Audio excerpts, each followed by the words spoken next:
Good evening, everybody, and welcome to the Timberlane School Board meeting.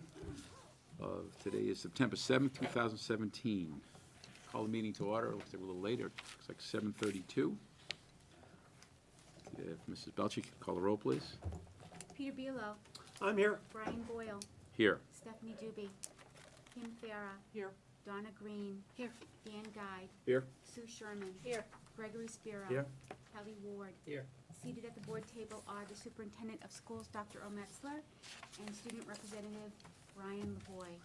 The presence of other district administrators, as well as the Timberlane Teachers Association officers, will be reflected in the meeting minutes. Thank you. Mr. Lavoy, can we rise here and lead us to pledge allegiance? I pledge allegiance to the flag of the United States of America and to the republic for which it stands, one nation, under God, indivisible, with liberty and justice for all.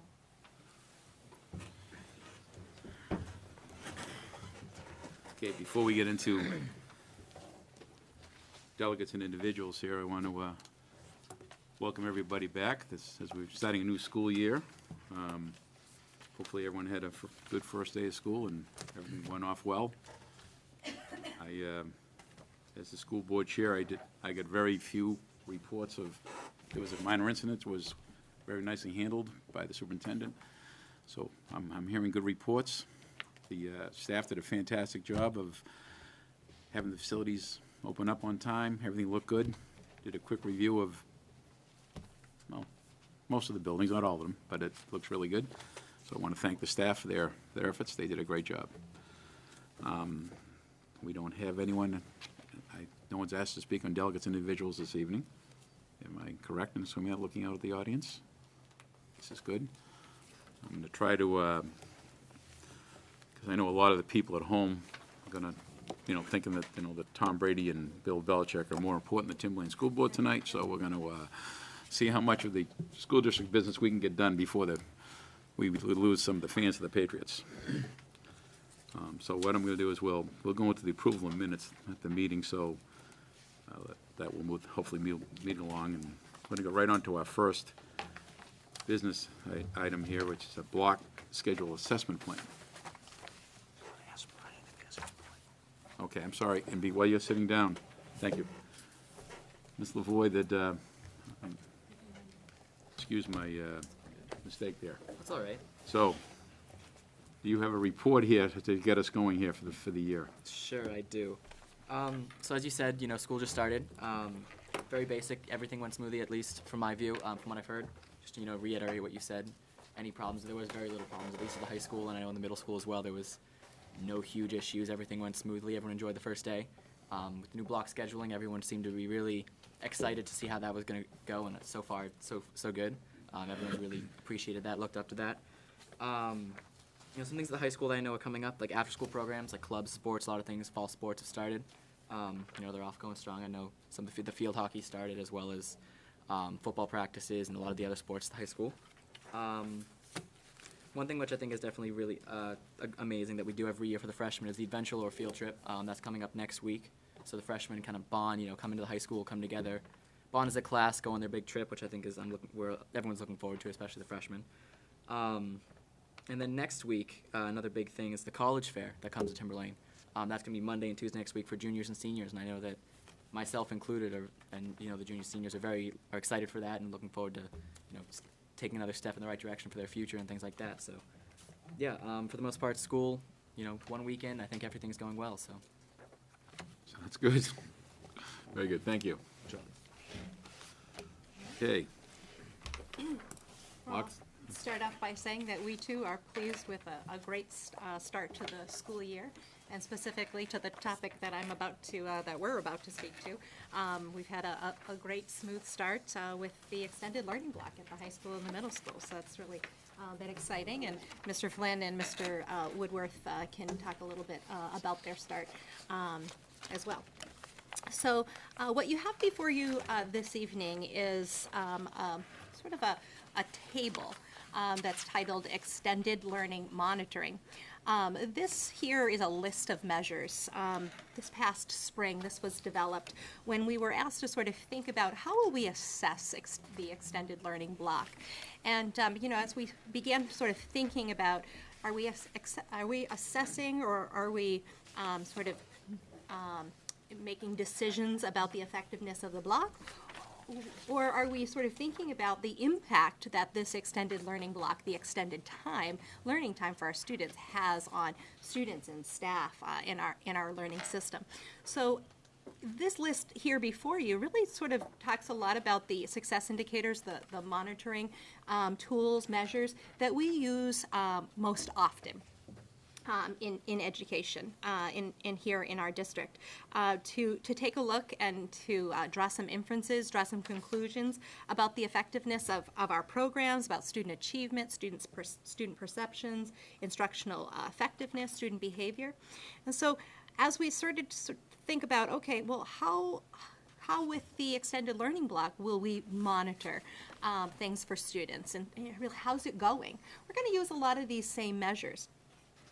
This past week in CNA, we talked about some of these measures, and we thought that they would be appropriate to use over the course of this first year as we implement and transition to the extended learning block at the middle school and the high school. So by selecting a few of these up front, we'll be able to monitor the impact of the block, how it's having, what impact it's having on student achievement, engagement in rigorous learning, effective instructional practices, student behavior management, student and staff perceptions, all related to the climate in the school. Certainly, we recognize that a move to the extended learning block will have opportunities and will have challenges. We feel that as we closely monitor using some of these that we'll discuss here tonight, some of these measures, that we'll be able to very timely respond to what some of those challenges might be as they arise over the course of the year. So what we're going to ask for you folks to do tonight is, in looking at this list, this is a list, as I said, of measures that we use and we look at constantly. We always look at these things. But I guess the question that we have are, which of these measures, as they relate to, the extended learning block, are going to be most important to you? Which one would you advise that we really take a look at over the course of this year and report out?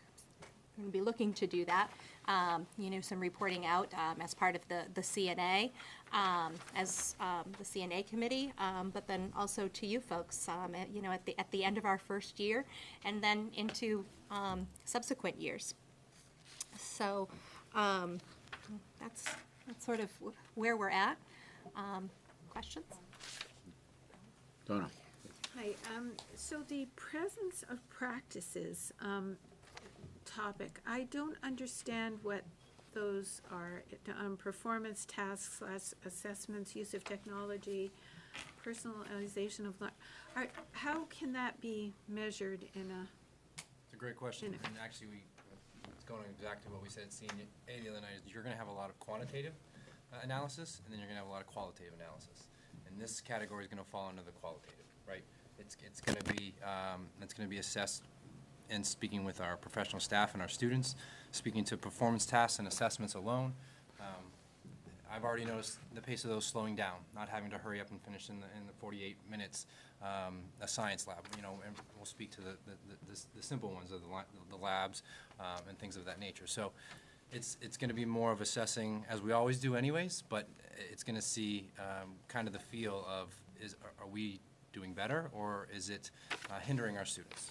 And again, we're not saying that everything's going to be easy or it's all going to be great, so that's why we want to make sure that we're going to be observing all of these practices, not just grades, more involved.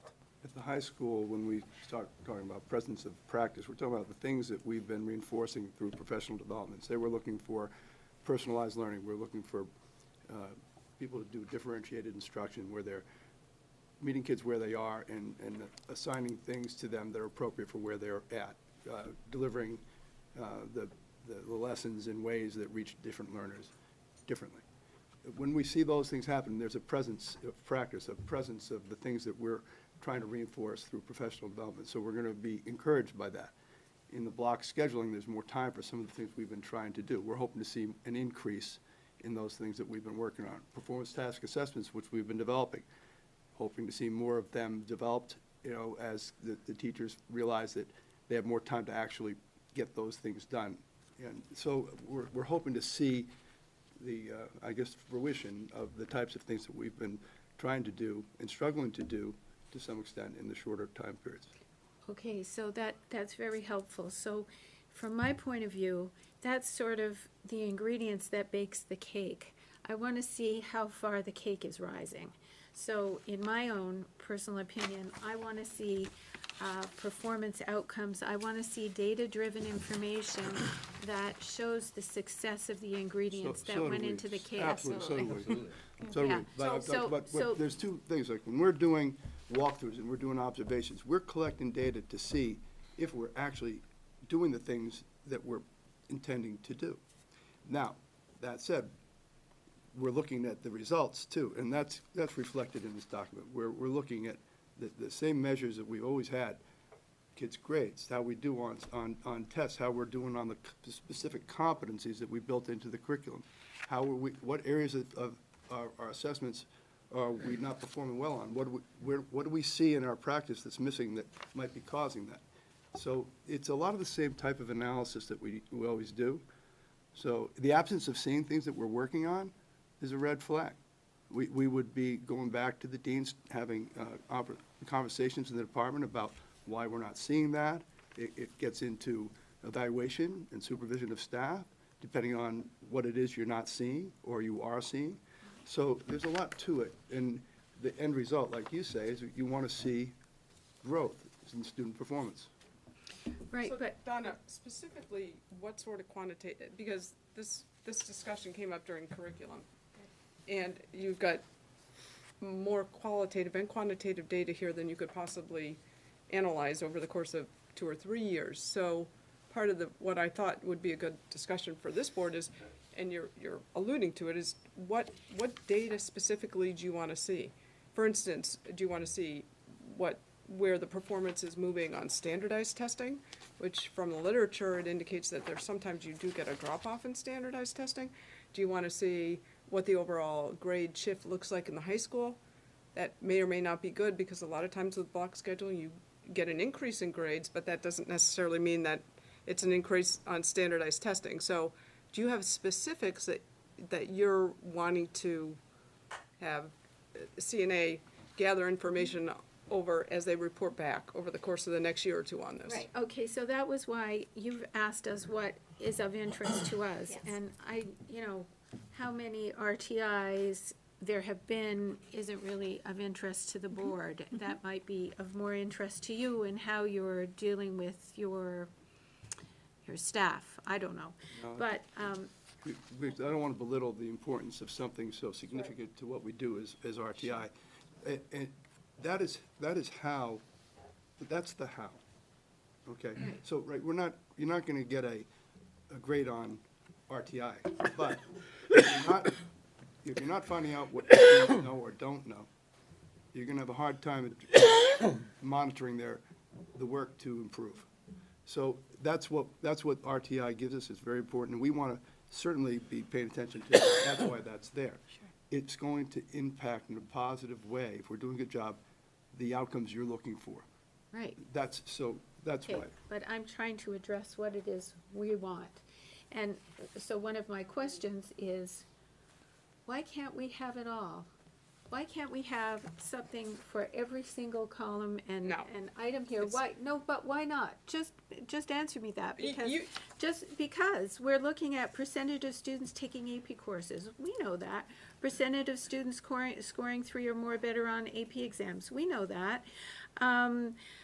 Number of expulsions, in-school suspensions, out-of-school suspensions, we know all this. Why can't we I have agree it? with you, because, and this was my question at CNA precisely.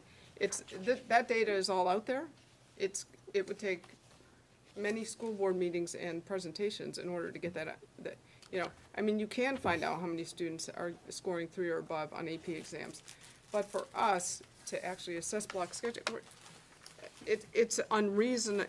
would be an unreasonable expectation to have adequate data analysis done on every block. You could present all the data, but presenting data and analyzing data are two separate things, and drawing conclusions from the data is certainly a third thing. So, you know, I think that data is all out there, Absolutely. but it's unreasonable to expect that this board is gonna be able to look through all that and have, it would just take way too much manpower to actually do an assessment of each of those for 1 year or even 2 years. There's a lot of data. I mean, don't see to why. adequately, I don't see why. We know how many expulsions, so this year we had this many expulsions, last year we had this many, so we just look at the well, trend. okay, so you're interested in looking at changes, because that was one of the pros of block scheduling, was student behavior management, correct term here?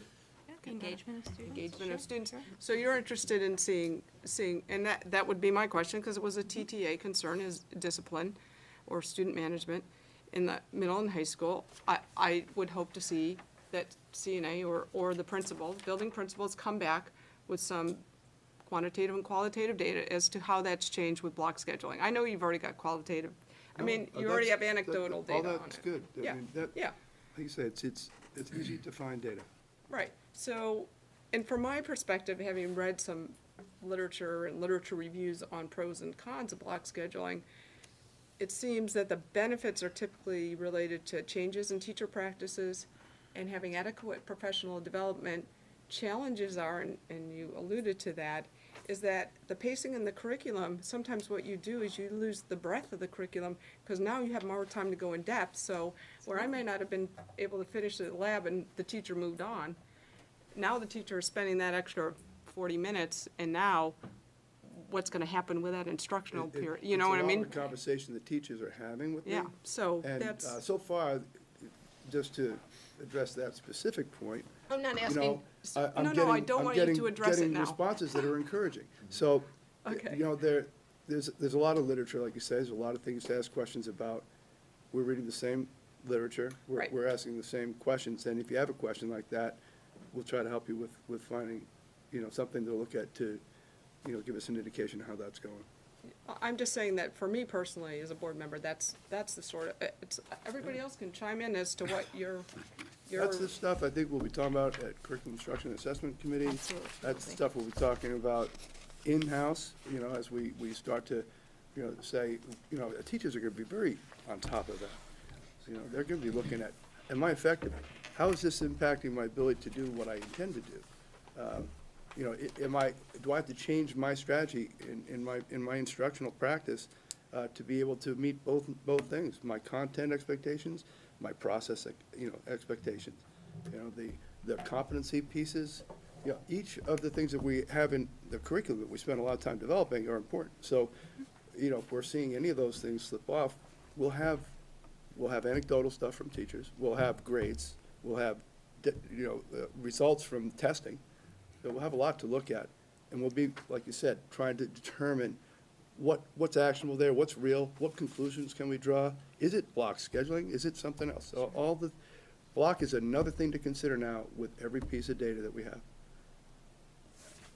Go ahead, Peter. The kinds of things I guess I'd be interested in seeing are the student behavior piece, which I think you gather that data up anyhow, so. Yeah. Because, you know, one of the things we learned about this kind of scheduling is, you know, minimal time in the halls, which means minimal time to frankly get into trouble, okay? Things like that. Conflicts and all, so I'm curious to see how that, you know, plays out. The other areas I'm interested in particularly are standardized test performance. And again, yeah, I've seen the same thing, and I'm kind of curious how, you know, how that will play. Right, And you call it course participation credits earned.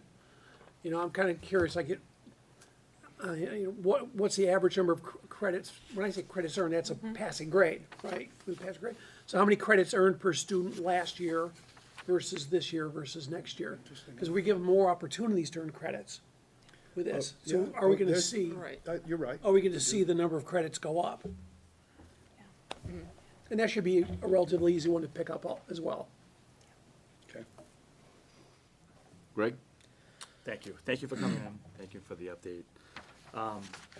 I guess looking for input from my point of view, Please. they're all good topics, so they're all, can offer a lot of information. Academic performance, I'd be interested in to see kind of where we were, where we're heading. The second one is content mastery. I think that, you know, seeing where the midterms are, the finals, kind of how you can put that together, where we were and kind of where we're going to. And a big one for me is student stress, behavioral health, making sure our students are, you know, everyone says they're in the bullseye, they're the number one, so making sure they have that support and, you know, we're listening to them and we're making sure that they're being brought along properly. You know, this is gonna be a big, you know, Sure. undertaking for them, so I'm making sure that they have that support. Yeah, absolutely. But if you wanna offer all the other items, that's great too, so. Yeah, well, you know, this is a pretty exhaustive list that was Yeah. put together in the springtime. And, you know, as I mentioned to you, these are things that we look at all the time anyway, right? I mean, we think about our district data teams, our school level data teams, we're cycling through and monitoring this data anyhow.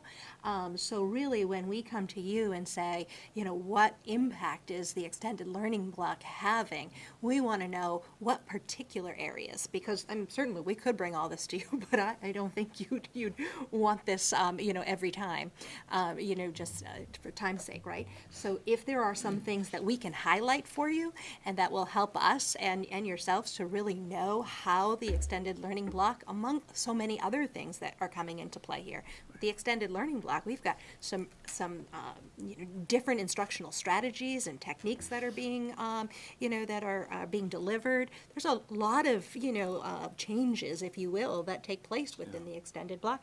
And it's impossible for us to put our finger on any one measure that's going to say, yes, according to this measure, it's working or it's not working. We have to look at patterns and trends, basically what we do, you know, in education always. Well, being so new, I think it's important for you to set Yes. those standards. Set the because we need standards and to monitor. put- Mhm. Exactly. Yeah, We need to set it now, well, it's at the beginning point. I agree. You know. Yeah, thank you. Yeah, thank you. Sue?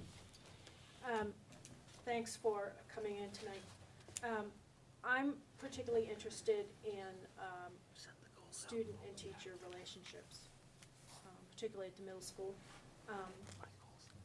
The opportunity to really forge some real relationships with kids, therefore it engages kids, therefore they do better in class, they're out of the room less, they're not at the nurses often, and it all kind of I see all this as a domino factor, but the one I'm particularly interested in is student-teacher relationships, and I agree with the stress. I'm concerned about student stress. So those are two I find interesting. Thank you. Kelly? Thank you. I imagine it took some time to put this list together. Took us a little bit of time to read it and understand who's responsible for what, so I imagine it took some time to do it.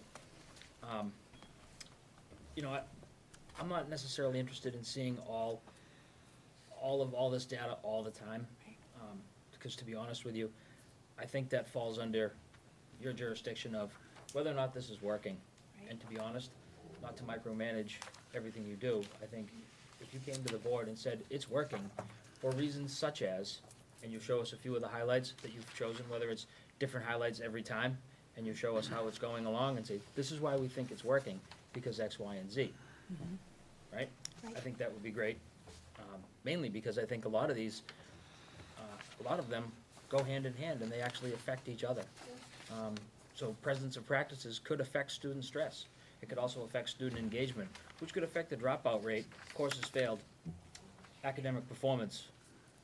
So, you know, Sue said a domino effect and just took the words right out of my mouth. I think, you know, if any of these were to jump off the edge, it would have a catastrophic effect on the whole system. Sure. So I don't necessarily want to see every piece of data every time, because to be honest, I really don't know if I could understand it all and put it all together.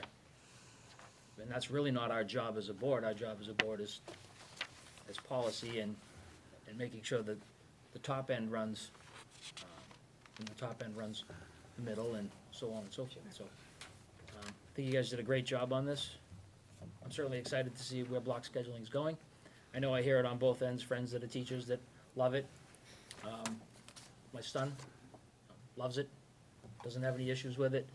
My other son just went into college and he said, they're all block schedules there. So, that's great. Sure.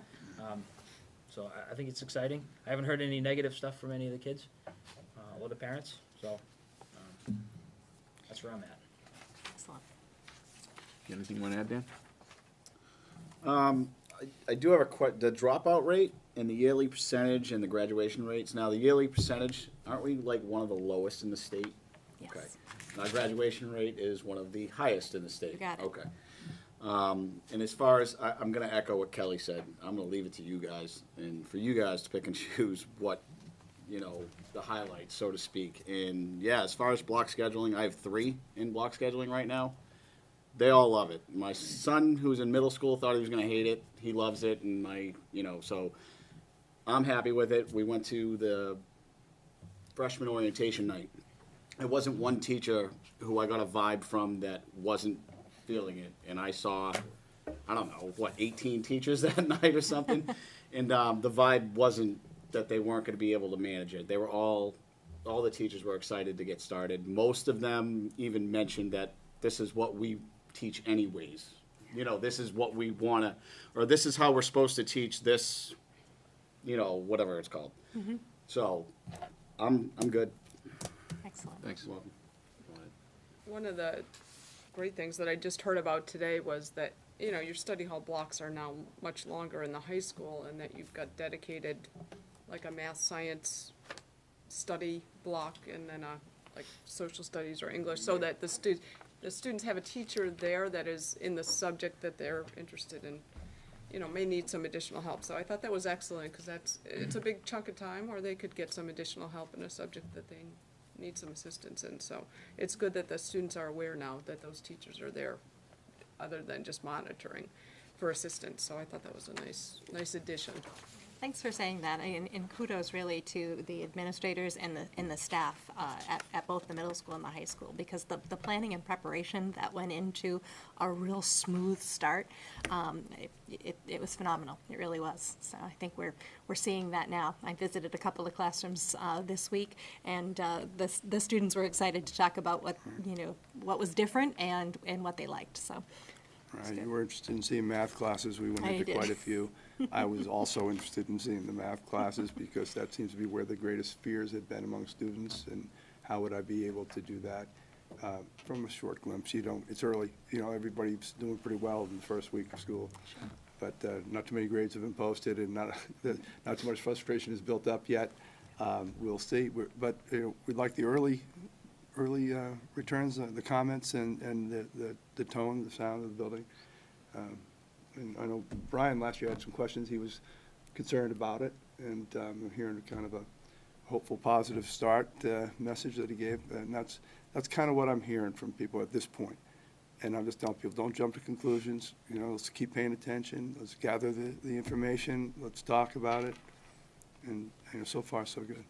Okay, well, I want to just echo some of the board members' comments here that obviously this is a new process for Timberlane, and sounds like you're on top of it, which is our job, I guess, to make sure that you guys are on top of it, from a district standpoint. This is a very nice detailed presentation you have here. Again, echoing some of the board comments, we're counting on you guys to do your job. As the year goes on, if issues arise, you come to us, and then, and we will do whatever we can to help you out. So, very nice presentation tonight. Thank you very much. Thank you. Sue, then. Yeah, Brian, I just wanted to let you know that we had our first curriculum and assessment meeting this past week, and it is one of our goals to continue the discussion, to continue the monitoring through CNA, and then, of course, as we discuss it in CNA, bring it here as because I see that as the correct flow. Because that team on the CNA is, it's all our best experts, I think. So I think we'll be really good with that as a goal, and keep going forward. Okay, Mrs. Green. So, the big anxieties in putting in block scheduling were, of course, the outcomes for math, foreign languages, behavior, and, what's going to happen to, are kids going to be falling behind a little bit more because this requires a little bit more independent study.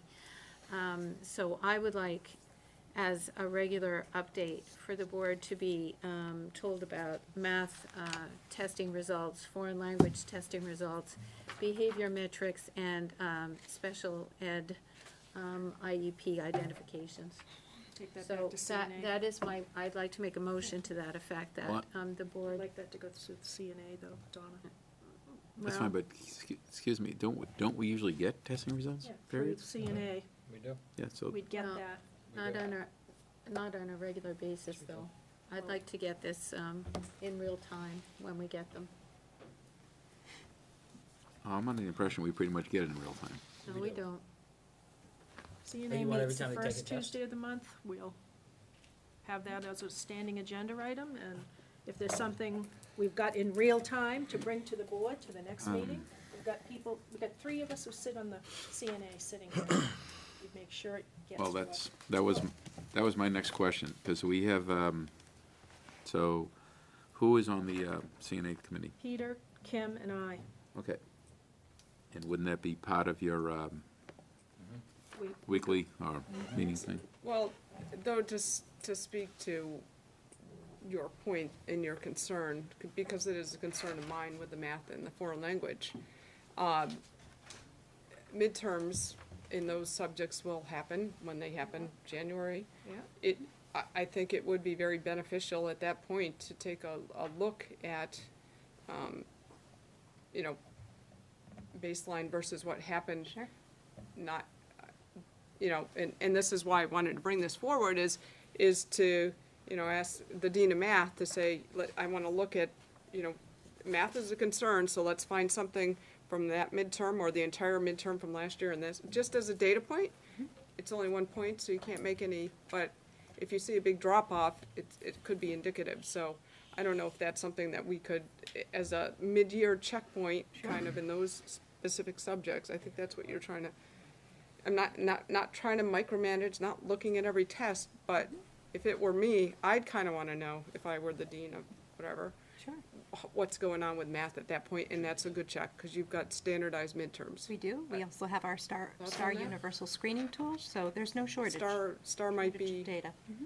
but I know, but your midterms are really, they're directly tied to your Yes, instruction you're and absolutely right. They curriculum. are. Yep, we also have our Apple testing for world language. That'll happen in the Yeah, springtime, that's so another, we'll be yeah. glad to share so share that with in you real as well. time, as those things develop, we can have presentations, and we can bring it through CNA and make sure it gets on the agenda here for presentation. Yeah, so you'll be coming in, obviously, periodically, and, okay.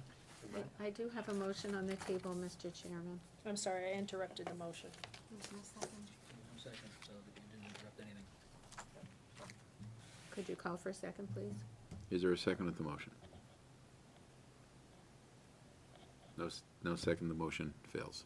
Dr. Metzler. Yeah, good, and you are correct, you do get the results in real time, and even today, and these people will attest to the fact that, like, we get embargoed results, and I'm chomping at the bit to get the results out, and like, literally at 3:01, I'm like, they're embargoed till 3 PM, I'm like, get the results out, like, today, that was, We did. that was the, wrote that press release. ACT, so, like, Smarter Balance gets embargoed, SAT from the state, and so we've actually even released early before, and then I get I thought we agreed that you weren't gonna do that, so we've actually released results even earlier than we were supposed to, so it's real time, so you do get them.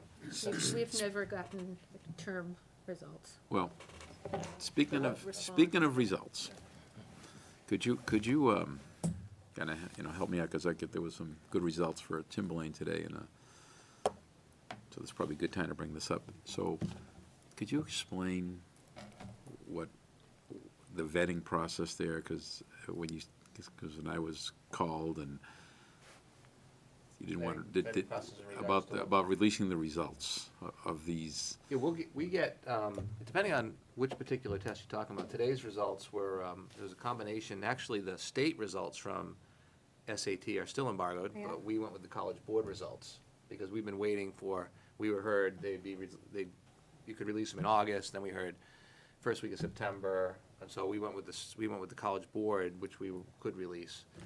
Today, the ACT results, which only about 10% of our graduating seniors, although, Dr. Farr and I had a long conversation about more and more colleges are encouraging, upper-level colleges are encouraging students to take the ACTs, which traditionally, people that were looking at schools in the South, but now looking at, it's a, Because of the recent change in the SAT and the lack of long-term data. bingo. The SATs changed and the ACTs have been kind of stable, so schools are looking at that. But we'll at the college fair, we'll see what our colleges are telling us, and certainly.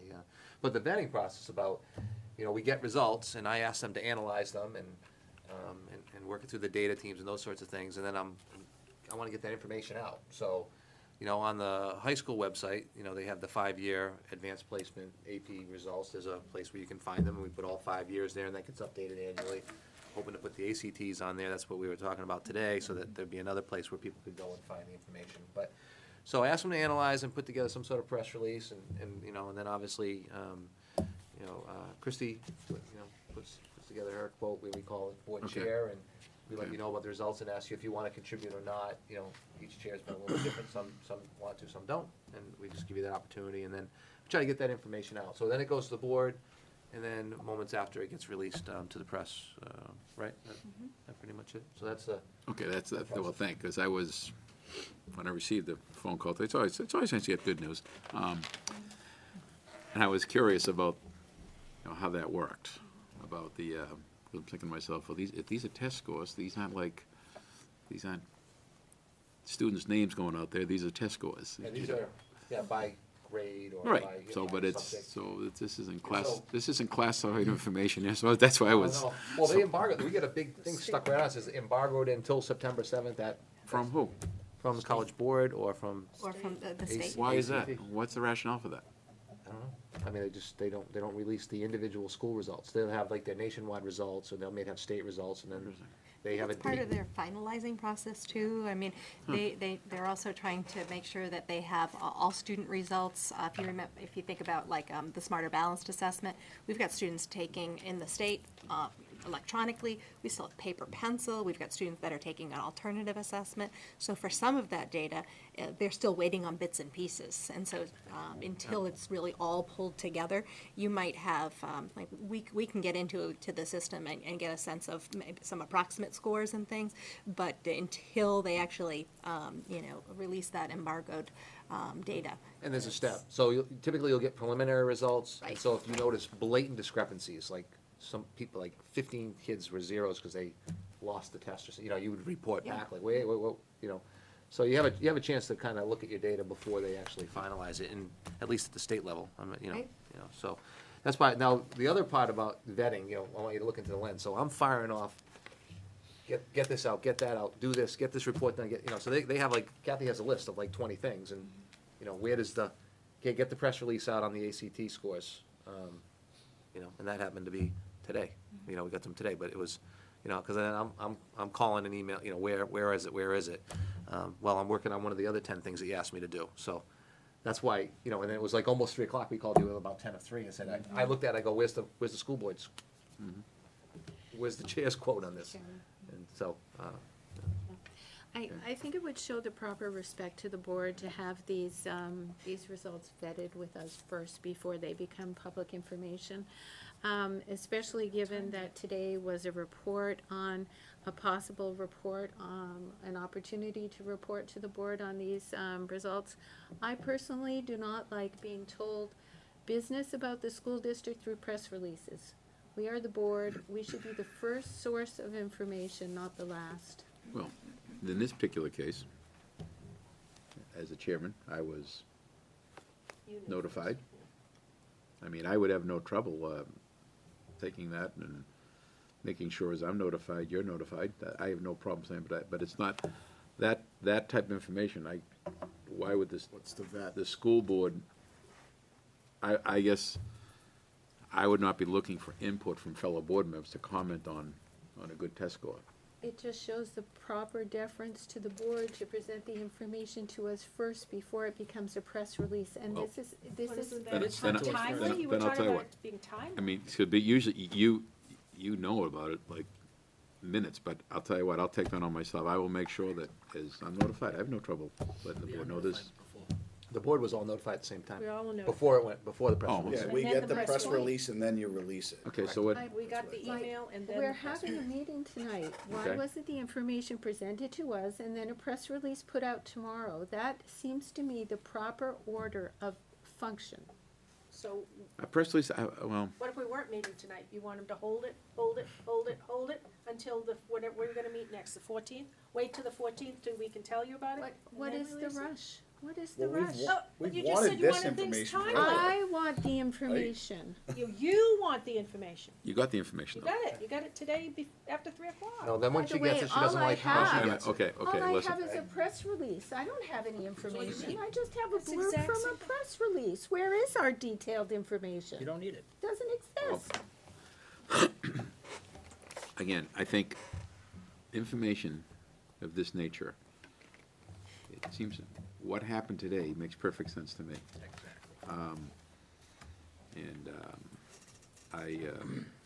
I'm glad I have the opportunity to share some comments, and, because obviously there's gonna be days that you're not gonna be able to sit back and take the victory lap, if you will. It's nice when the test results are in the positive. Because it's really not, it wasn't a result of my effort.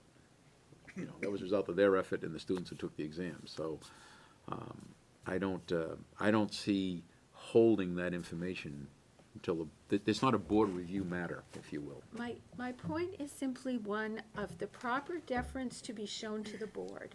We get notified about critical issues through press releases. We have no supporting documentation.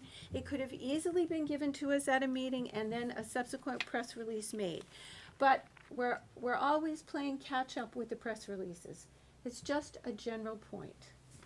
Noted. Peter? Can we have a motion or move on? Well, we're just gonna move on, period. Great. So, thanks. Thank you. All right, well, thank you very much for your presentation. Thank Keep you. up the good work. Thank you. Thank you.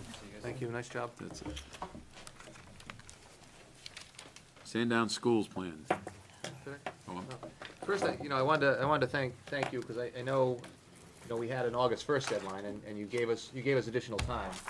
And I think it was, well, it was appreciated, and I think it was well spent, because I think I think what you have in front of you is much better than what we would have had a month ago.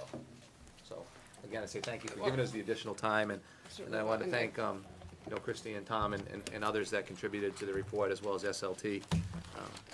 So thank you, so. It wasn't meant to be, I'm appreciative of the fact that you took the extra time, because you know how it is, you throw a due date out. Yeah, no, it helps you know, get things done. It helps you get things Yeah, done. absolutely. So, I I'd don't rather typically- have this than have it I don't- August 1st. I don't typically move mine, so I appreciate you No. moving yours, but, right? Well, we're pleased to bring this to you tonight. With a lot of work over the summer went into the study. What we have here to present to you is the Sandown Facilities Use Study and Options.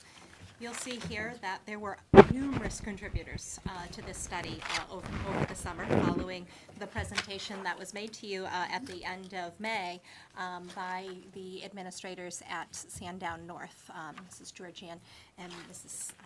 Stafford. With regard to, we invited folks to be here tonight. If you have questions, some of our contributors are in the audience. So following the presentation, if you have specific questions for any of these folks that contributed to the study, please don't hesitate, and we'll invite them up to the table and to speak with you. All right, so just kind of as an introduction, what's the why? Why did we do this study? This was in response to the increase, as well as the anticipated future increase of student enrollment in Sandown.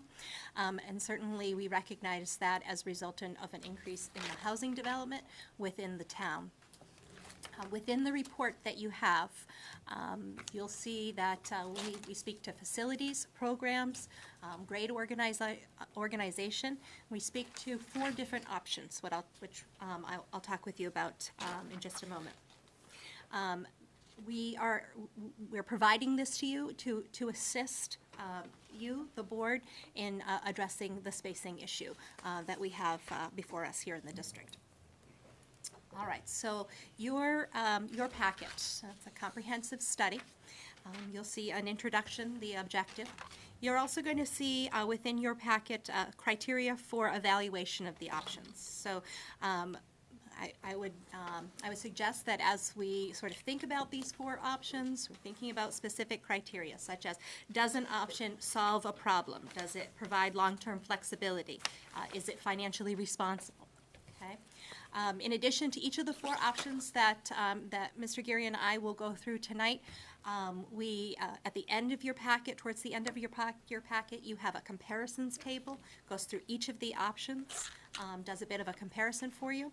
And then, as you'll see, as we're going through the various options, we do make reference to both of the documents that are within the appendix. So we've got a 2009-2020 CIP, the introductory pages are in your appendix, as well as the building assessment and conceptual plans.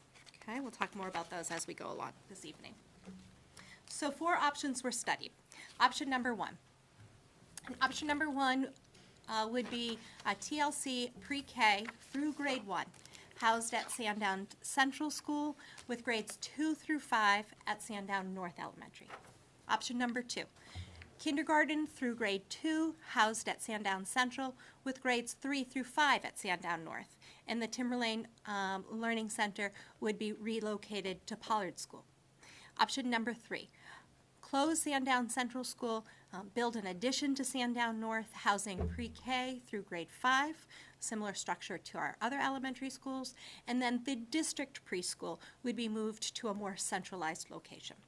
And then option 4, the final option we studied, was to close Sandown Central, to build at the middle school, high school campus, moving all 5th grade students to the middle school campus, and moving the district preschool, the Timberlane Learning Center, to the high school campus.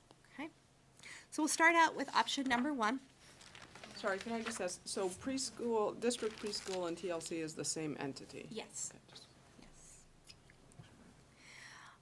Okay, so here we'll start with option number 1. We see option number 1 as a short-term option. You'll see why as we continue to go through these slides. So this is the option of the TLC pre-K, currently at Sandown Central, kindergarten as currently at Sandown Central, and the addition of grade 1, housed at Sandown Central, with grades 2 through 5 at Sandown North. This particular option, based on increasing projected enrollment in grades K through 1, which again you'll see on my next table, an additional classroom space would be necessary by 2020. So here is an illustration of where by 2020 you'll see that we would need additional classroom space. Currently, there's 13 classroom spaces available at Sandown Central. You can see with that projection of increased enrollment by 2020, we'd be up to a need of about 14 and a half classroom spaces. Now, I do want to talk with you about just a bit about the projection enrollments, because you'll see that we'll be referring to them all the way through our presentation. So we did use the 2017 NESDEC report. As we've talked previously about the NESDEC report, certainly the report can fluctuate depending on when you request the report. The NESDEC folks themselves are constantly updating their projection data. For the purpose of this study, we used the 2017 NESDEC report that was shared with us this past spring. Okay. Now, with regard to the preschool, you'll see up there that the preschool numbers remain constant. It's the what you see there, 100 students, that's our current number of students in the preschool, and we're currently using 4.5 classrooms, okay? On the next slide, I'm going to show you that trend of growth within our preschool, but I just want to make sure I make a point to say that the NESDEC does not share with us preschool projections because NESDEC uses primarily birth rates, so we weren't able to gather anything but more of an arbitrary number for preschool students from NESDEC. I'm sorry, but yeah. it appears to me that it shows projected enrollments pre-K to K on NESDEC. Yeah, so if you look in that table above, you'll notice that there's an arbitrary number there, and that number stays constant all straight through the next maybe 7 to 10 years. Do you happen to see there? I want to say the one that you might be looking at gives you a number like 45. And then 45 42, is pre-K shows 42. Okay, 42, and then it repeats. Yeah. So for the purposes of this study, we used 100 because that's what our current number is. Okay. Okay, so let me jump in here. So how many of that 100 are identified students, and how many of them are tuition students? Sure. So what I'm wondering, Mrs. Green, is if I might be able to actually answer some of your questions as I move through the slides. And then Mrs. McKechnie is here from TLC, and she would probably be able to, or I know she's able to, answer your specific questions about the regular ed special ed. Okay, but What I can, yep, go ahead. if I can jump in. Sure. The reason it stays at 100 is because we can manage it to be 100 by just decreasing the number of tuition students that we accept to that program, Well, right? actually, and again, Mrs. McKechnie can speak to this, but we do have rules, special education rules that we do have to follow with regard to an early learning center that does require us to have regular ed and special ed students together.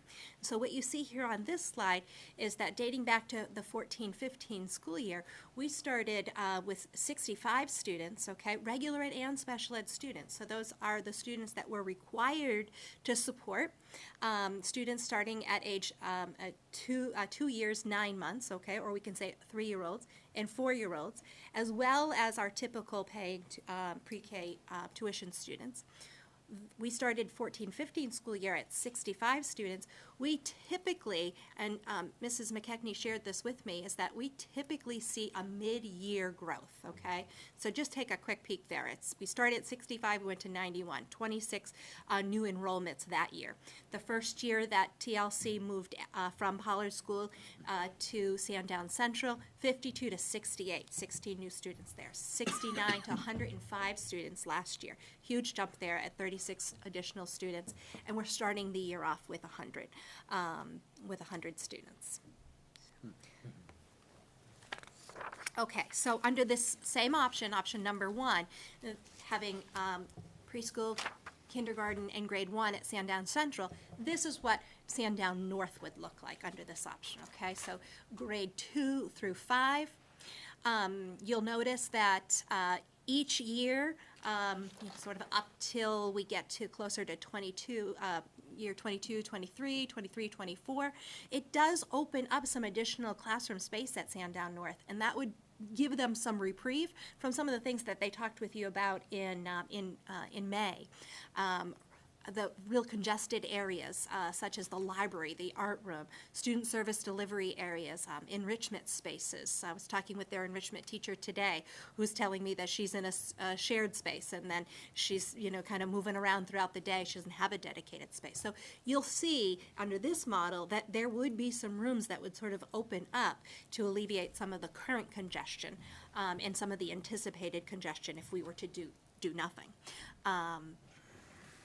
Okay, I have a question about this slide. Under 2021. 2021, yes. Says, this is option 1, isn't it? Sandown North? Yes, we're still in option 1. Yeah, well, I missed,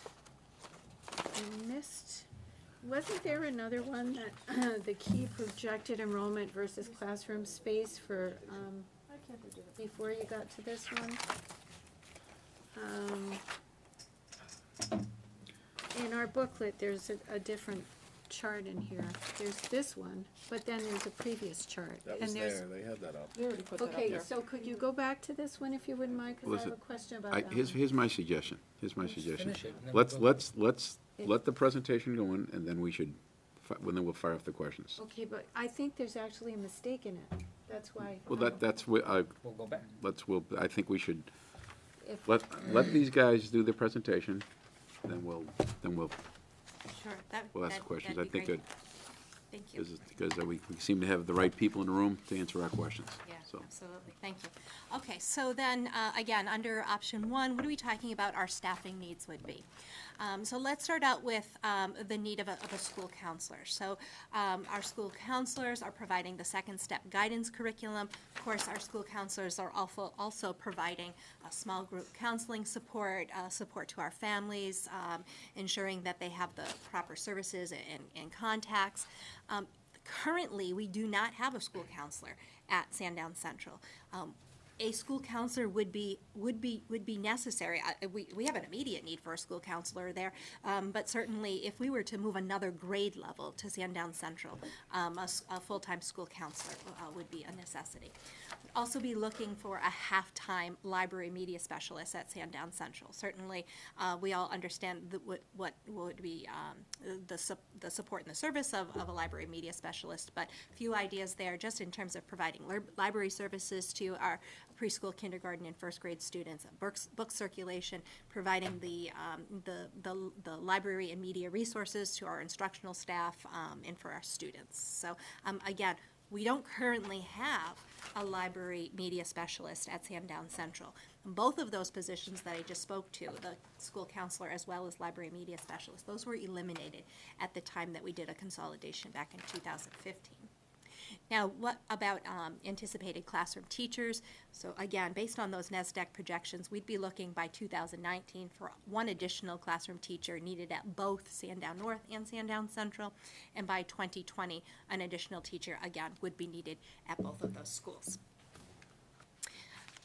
In terms of instructional materials, technology, transportation, unified arts, art, music, PE, the resources, materials, equipment, if you will, as well as technology-related materials, our Chromebooks, our projectors. In talking with Mr. Henderson, the plan for this option would be that we would be moving those pieces of equipment from Sandown North to Sandown Central. Also, Mrs. Hodgkins has also said that we would not need additional buses as the routes would just be adjusted, again, in option one. We would, however, require bus monitors. These are very young students, preschoolers, kindergarten, first grade students on the school buses. Certainly bus monitors would be necessary. Again, not something that we currently have, but a need, okay? All right, Mr. Okay, well, Geary. we have facility needs. I want to explain that while these are tied to the two options in this report, there are also pressing needs that need to be examined immediately for the current students that are in the building now. So some of the common spaces such as nurse's office, the library, and other common areas should be looking at climate-controlled spaces, just to match what other buildings have throughout the district. In addition to that, we have a site and traffic flow problem at the school, which does cause backups onto the road. So a redesign of the drop-off and pickup schematic should be examined. The kitchen and caf renovations, in order to serve more kids, we should have better facilities so we can actually prepare the food on site, or we have to plan on increasing the satellite service.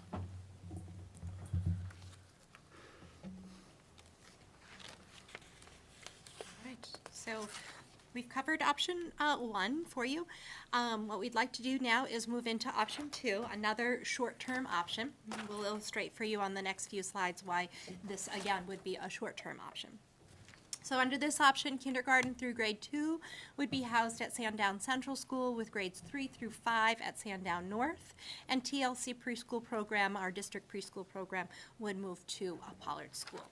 Now, using our current numbers, okay, with 100 students at TLC, we have a current need of 4.5 classroom spaces. Pollard School has 3 classroom spaces currently available. And the reason for that, a couple of things, right? So since the preschool program left Pollard School, they have a new program, a special education program for students with emotional needs.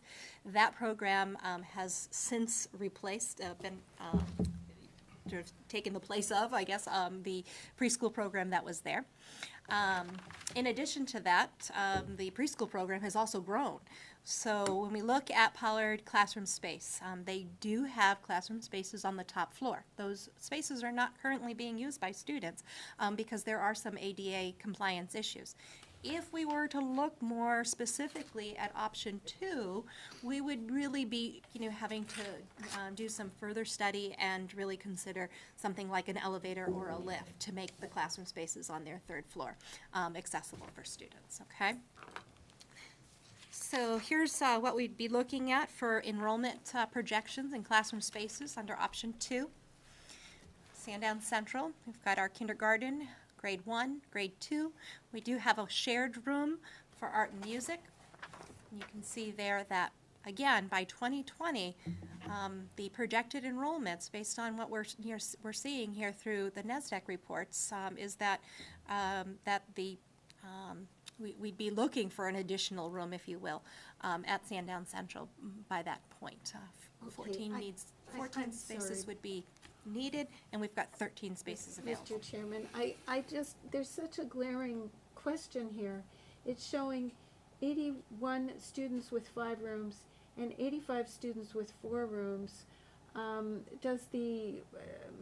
So that we need 14 out of 13, does the difference that the maximum class size change that radically between 1st and 2nd grade? That makes us need a whole new room for 4 new, we've got 5 rooms for 81 students and 4 rooms for 85 students. So I can answer that question. And yes, I did use the school board approved class sizes, minimum class size or maximum class sizes, when putting these tables together. So yes, we do have kindergarten and 1st grade with no more than 20 students. And then once you move to grades 2 and 3, I believe, we're up to 23 students per classroom. So you're right, you do see, slightly different numbers there, and with an additional classroom, for grade 1. But there is a difference for grade 1 students and grade 2 students according to your current policy for class size. So how would this change if we used? Well, I think, Donna, makes sense. These guys did a lot of work. Let's let them do their thing. And then we'll just write it down, please, and I've got some notes myself, so just write it down that we can go back. That'd be great, thank you. So here, you're seeing that in this particular option that we're starting to get some crowding here now at Sandown Central. And let me show you on the next slide what ends up happening with Sandown North is that now we end up with some vacancies here. So 10 classroom spaces, we need 10 need of 10 classroom spaces. We've got 18 classroom spaces available. For this particular reason, I feel comfortable saying that this is probably not a recommended option, right? We can't really, sort of think that we would be crowding Sandown Central School and opening up so many spaces at North. So we'll continue on. Staffing needs, again, same reasons that I spoke with you about under option 1. We need to have a school counselor to provide the K-2 guidance curriculum, as well as support for students and families. Library media specialist, again, we'd be looking for that. We do not have those 2 positions currently at Sandown Central. Anticipated classroom teachers, by 2019, 2 additional teachers would be needed at Sandown Central School, and then by 2020, an additional classroom teacher would actually be required or necessary at both Central and North. Again, these are based on projections. Same sort of thing here with our instructional materials, technology, transportation. We would move all of those pieces of equipment and instructional materials, technology from the Sandown North School to Sandown Central. Again, no additional need for buses as those routes would be adjusted, and bus monitors, again, would still be very much necessary for our young children. Yes, and again, the needs for the climate control and sight and traffic are not only a present need, but again, an option too.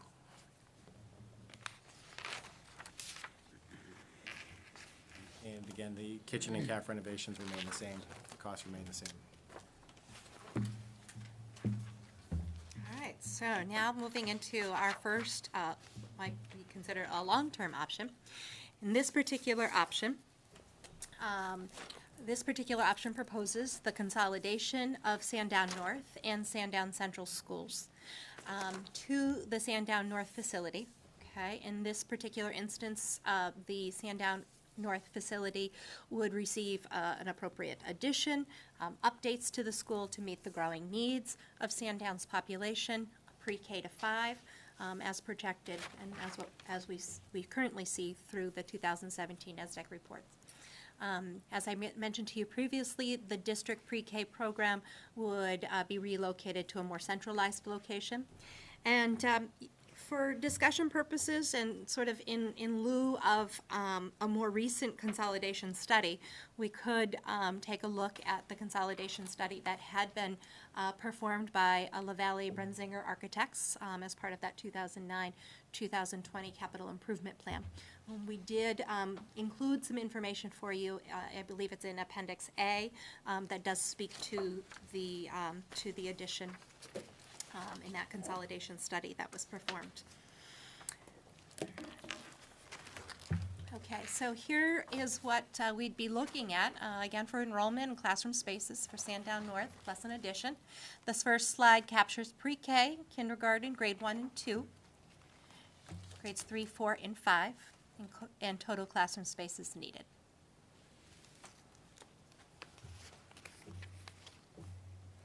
Staffing needs, certainly with the increased population of up to 520 some odd students by the year 2025, Sandown North would require a second school counselor. Again, we are, we're required, our school counselors are required to implement the second step guidance curriculum for all of our students, and to implement that curriculum and also provide individual and small group counseling support and support families with contacts and services. We'd be looking for an additional counselor.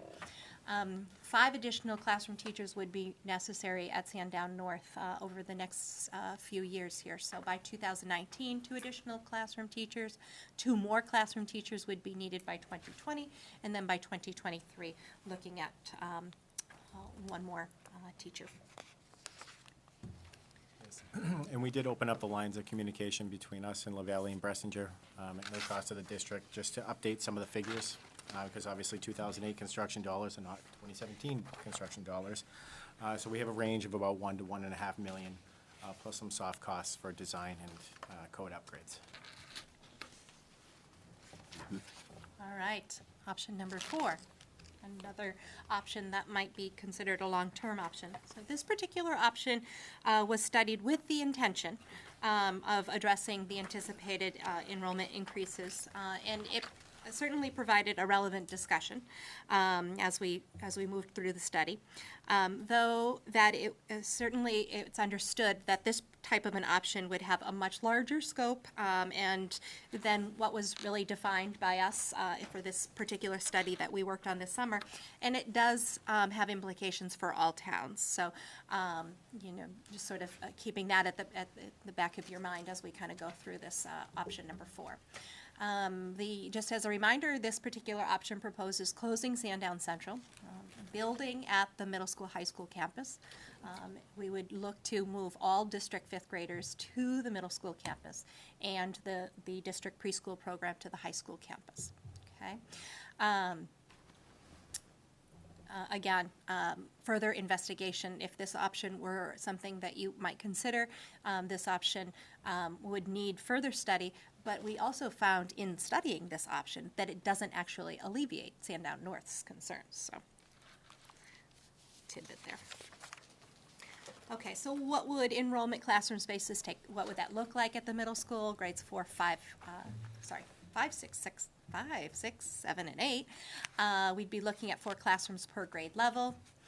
You can see there that pretty much would hold steady at 48 classrooms, 36 rooms for quite some time there, out to 23, 24. Looking at the Learning Center, the preschool program at the high school campus. Again, we have current projections or current numbers that we're using at 100 students in 4.5 rooms. And we would require an additional school counselor to support grade 5 with a class of 250, 300 students.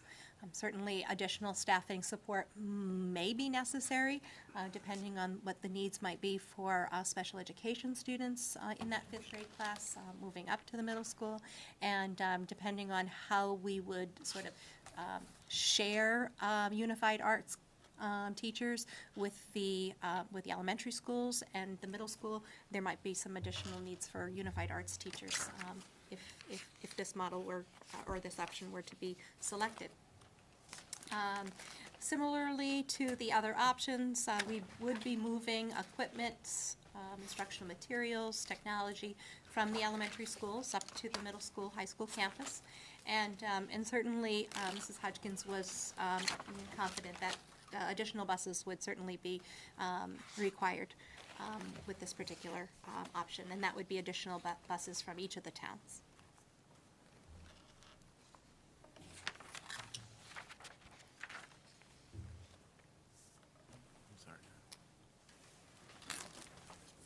Okay, yeah, so here we're just sort of the idea of exploring the possible organizations and facilities plans at the campus, at the middle school, high school campus. We would ask for you to refer back to that 2009-2020 capital improvement plan. Again, that information is within your appendix. That was a pretty comprehensive study that was done, and I believe this particular option was also explored at that time, and so there's some information for you within that appendix that goes into a bit more detail. And then just an additional consideration for option 4. That would be the Articles of Agreement to review, because there's not too much clarity. So your Articles of Agreement there. And on our final slide here, we've got the options 1 through 4, and your comparisons. This is also the slide where you see some of the associated costs for each of these options. 1, 2, short-term, what we feel or would be short-term options. Option 3 and 4, certainly much more expensive for your long-term options. And that concludes our presentation. Okay. Well, first of all, very well done. Very, very well done. So who was, were you two the honchos on? You've got a long list of contributors there. I can believe that, but Yes. there's a lot of effort here. Thank you. Nice, very nice job. Very nice job. So it's definitely, I guess it was worth the extra few weeks we gave them. But Well, it's But gonna by be ex- also really important for our strategic planning absolutely, process. absolutely. This is very helpful. I don't think, obviously, we'll open up the floor in a minute, but I wish I could tell you we could put the answers together as quick and as pretty as you just put this together, but you did a very nice job of presenting what's going on there. So, with that, I will open up the floor. Mr. Beal. On option 3, hard closing Sandown Central, a couple questions, I guess maybe more related to Mr. Geary. How is that area zoned, where the school is? And what might it be worth if we sold the property? So what can we gain back to put against that, potentially against that 7.5 million? I think that would require some more investigation, but we can get that answer for you. How big is the campus? Currently zoned as an educational facility. How many acres is there? How big is that piece? Oh, It's not huge, but it's good size. no, three 3 acres, 4 acres maybe? Well, that's it. Oh, that's not that big, yeah. No, And it's so that is owned by the district? It's owned by the district, yes. Yeah. but is it, like, is it commercially zoned or residentially zoned? I'm Oh, thinking that- about next people. It would be as commercial as Sandown had because it's right on Main Street. So any other business, if the town was to allow any business, it would allow it on Main Street. If they were gonna allow any commercial, I suppose it would be on Main Street. Right? I mean, Perhaps. sure It the depends what exact their zone there, zoning but- says. Yeah, so, okay, we don't know at this point. Okay. True. And I think I asked you the other day, was it the numbers to remodel that central kitchen? Were those the old numbers from the warrant article? No, that was for a complete overhaul with walk-in freezers, walk-in coolers, but where these were short-term options, we felt it was a better idea to just give us the bare bones kitchen to meet code and to serve meals for a short-term period The of time. full renovation was more in the 400 to 500,000 range. Okay, so that number? Yes, that number is up on the table. Right, About 80,000. About 80,000. Band-Aid, yes, pretty much. Yes, bare bones Bare bones. kitchen, yes. yeah, okay. Yeah, I'd like to know how many, what the total student population for each building would be, with all these various, permutations. Because, you know, we're talking about a school counselor for, you know, just a small number of kids. And it seems to me we have a principal and we have, various administrators, so I'm really not sold on the idea that we need a school counselor at Sandown Central.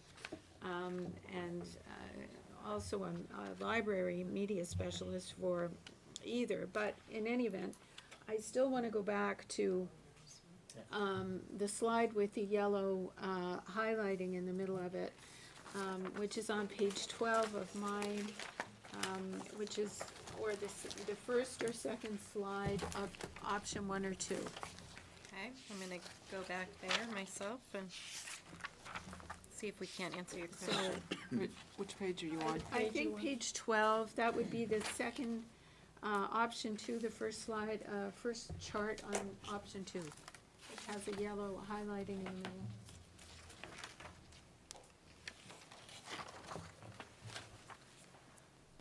What's the question, Donna? Okay, there we go.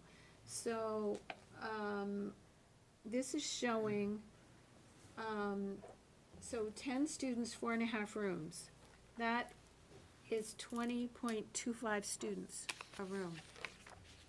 Then we go into kindergarten, and we get, 81 at 4, which is, 22.2. And then we go into grade 1, and we get 81 at 5, which goes down to 16.20. So how can we have more kids in the kindergarten per room than we have in grade 1 at 16.20? When if we had 4 rooms, that would be 20.25, which is exactly what we had in kindergarten. And then in grade 2, it goes up to 85 kids in 4 rooms, which is 21.25. So you know, the numbers in the classrooms aren't quite making sense to me, I guess, is what I'm saying. I'd like to address the preschool students. You currently have 100 students and 4.5 rooms. Sure. So within the preschool program, we have morning and afternoon sessions. So if you have a special education classroom, we have a maximum of 12 students within that classroom. If we have a regular education classroom, which means that we have a 50-50 of students with identified needs and those who are not, we can only maximize at 17, which is a decision that was made by the district as what was reasonable for that age of student. So that's why you're seeing, we would never meet a 20 student or above for either our 3-year-olds or our 4-year-olds. Okay, so what you're saying is this 81 is actually divided, so it's 81 actually out of 8 classes, not 4. It may be 4 classrooms, but it's really 8 classes, is what you're saying. I'm addressing the preschool. Talking about preschool. With the 100, with the 4.5 classrooms. Okay. When you mentioned the Okay, number, when got you it. did the math. Okay, very good, yeah. And what is the federal restrictions versus our policy restrictions? For preschool. For the preschool special education students, if that's a special education classroom where we are not 50-50, that is a maximum of 12 students. In our efforts to meet least restrictive, we've maximized, there is no regulation actually for preschool classroom size. For So it least would go more in terms of the adults that are servicing those students within that classroom, in terms of a ratio of student to adult. And what would that be? I would have to revisit that because it's not something that we've typically used as our judgment in terms of classroom size. So I wouldn't be absolutely accurate in that. I would be looking at probably 1 to every 8 students. 1 adult every 8 students, a teacher plus a support staff person, and then an additional support staff student or another educator as the numbers increased. Okay, so that answers the pre-K question. I can answer the next question. Okay, good. And so what you see there, and I apologize that I didn't make a notation there with regard to kindergarten AM and PM. So with the 81 students, 4 classrooms took into consideration, we have, perhaps we had 2 full-day kindergartens and 2 half-day kindergartens. You know, we don't know by 2021 exactly what, you know, how many students would be requesting a full-day kindergarten session as opposed to a half-day. And so that's why you actually see a difference there. You see 81 students, 4 classrooms for kindergarten, 5 classrooms for grade 1. But we were taking into consideration that difference between full-day kiddos and half-day. Okay, very good. So then we get to grade 2, and we can, so what is the federal maximum for first grade?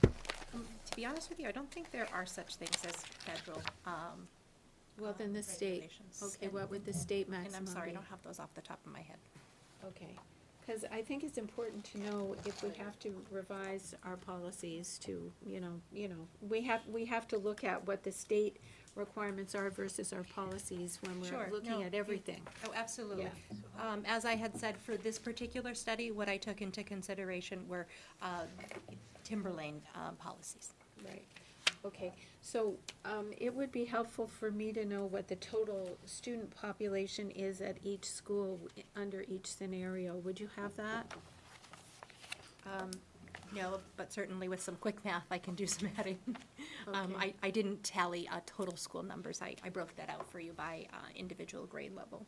Right, because the thing I'm concerned about is if we, you know, with Sandown Central, we may only have 200 students, and do we really need a school counselor for 200 students? And do we, you know, so, and why do we need bus monitors now when we haven't in the past? Well, I think And you're really, questions like that. good, Kelly. Oh, so if you had something to say, go ahead. I'll go after Okay. you. I think, you know, those are fair questions, but those, I would look at those as like incidental costs, if you will, that we might have more as a board and as a management team. I think you might have more control over those versus facilities costs, because I think, obviously, you have a range, these are estimates. And I believe these are your educator comments. This is what we think we need, and so you're asking, so Mrs. Green's thing is, there might be a difference between a need and a requirement, if you will. So I think it would be helpful if you could, if what the requirements are. So there might be, there are district requirements, Yes. classroom sizes. Yes. Then there's state requirements. Yes, absolutely. And then same thing with the, whether it's school nurse, guidance counselor. So, you know, that's what you guys do. you Yeah, know. and there are state recommendations But, okay, that's- for school nurse, school counselors. Mhm. Yeah. So that would be helpful. But Kelly, go ahead. So, my point is close to that. It's, you know, the state can set a standard for what they have, and they can also make recommendations, but we have other elementary schools in our district that have these counselors in their schools, and it's inequitable or unequitable, whichever word you want to use, to Sandown, if we don't have them there. You know, we strive to have, not necessarily equal, but Close. well, equity. Yeah. You need to have what these kids need to have. You can't just say, well, there's only 200 kids, they don't need counselors because we don't want to spend the money on them. That's an absolutely ridiculous theory. They're first graders. So what? They're people. Well- First They're graders. kids. Did you ever go to a counselor in first grade? I don't know. How do you know? Anyway. Well, all right, okay, let's keep it, Could I just go? let's just keep it I kind think here. there's a, I think there's a good comment there. I just wanted to just comment on that, because we have, in the past 24 hours, I've taken 3 phone calls from parents asking for a school counselor for their children, because they have anxiety or they are going through a family crisis with divorce. So I need to be able to answer for that. And so you're in Sandown Central, which Yes. is just pre-K and K Pre-K right and now. kindergarten. So And you are, To you are advocate getting. I'm sorry, Schools in and for kindergarten. the viewing public, because Yeah, a lot of you sorry. people, a lot of people are weekly visitors. So could you Yes. identify yourself? Yes, of course. Jen Marino, principal at TLC at Thank you. Sandown Central. And you're from the Heather same McKechnie, District Preschool Coordinator, and I'm housed at Sandown Central. Central, right. Thank you. Sorry, I meant to do that earlier. No, I just wanted to comment on that I am getting phone calls from parents. And the youngest children do have And rightly do so, have you should needs. have them there. Right. Absolutely. Well, I stand corrected. Thank you. Can I speak to that? You know, one of the luxuries we had, and we certainly, we love, we love having you, but the previous principal, Doug Ralph, that was his background. That's right. So, not all administrators have counseling backgrounds, some were teachers, some did different things, that just happened to be his background, so we had that kind of covered, and this is a conversation we had, that we knew we'd have in this conversation with you, so, these were some of the needs that have been brought to our attention, that we were aware of last spring, but weren't budgeted for, and Yeah, and please know, with these needs, that these are things that we've been discussing, also with us, Mrs. Rassico, our Director of Student Services. We're trying to have student needs met through social worker support, that type of thing, in terms of moving about in the buildings. But the reality is that the second step curriculum requires a school counselor to deliver. But just outside of just the curriculum, we do know that there's a multitude of concerns that, family support and student support, so. And our population has really changed in terms Sure. of the students that are coming, and the dynamics of the families, the grandparents who are taking over care of their children. There's a lot of trauma that's happening with children. It's really different kind of need and a different kind of population of children. Thank you. What is STEP that needs a counselor? What is that? I'm not familiar with that. The school counseling curriculum, we have the Second Step program is a program that we use with our students to help deliver our school counseling curriculum. And that's 1 through 5 or K Yes. through 5? Yeah, One through five. I just got my Okay, question pre-K. repeated to me, though I don't understand it at all. So I have somebody who could probably help us to understand it. Thank you. Mrs. Stanford. Our Program. We'll just, Second step. why don't you get it right up there, because that way people can hear you better at home, please. Thank you. We'll get them. Yeah, we don't really have good service here, so you really have to get your own guys. I live in Danville, I'm used to That's, our cell phone service, all right. right? Yeah, I understand. in your former position. Yes, so I'm Nancy Stafford, Assistant Principal at Sandown North, but I was also the school counselor at Sandown North prior to my Assistant Principal position. And Second Step is a research-based program, and what it does is it really covers so many of the topics that, in terms of social emotional well-being of students, starting from kindergarten. And it talks about bullying, it talks about students being ready to learn, what it means to be a good student in terms of listening, what that looks like, the skills you need. a lot of the social skills, but it's taught in a way that conflict resolution that's very developmentally appropriate. And the kindergarten leads into the first grade, second grade, third grade.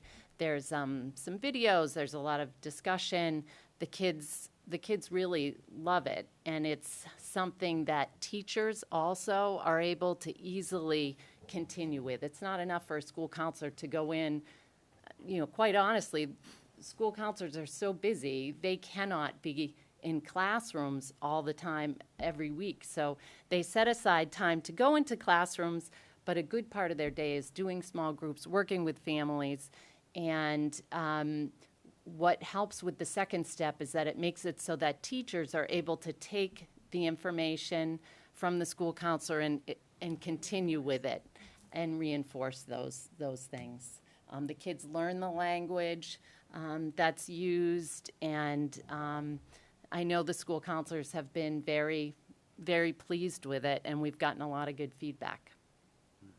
Peter, you had a Yeah, totally different tack, or different question. One thing I'm a little concerned about in this report is it doesn't seem to have taken into account the, admittedly baby steps at this point, but steps in this state towards going towards a mandated full-day kindergarten. The number of kindergarten spaces are divided between half-day and full days, right? And, you can see what's happened in the legislature and what the governor signed, recently in the keynote thing. The state's starting to move that way, and there's going to be more and more pressure as more towns and school districts, go that way.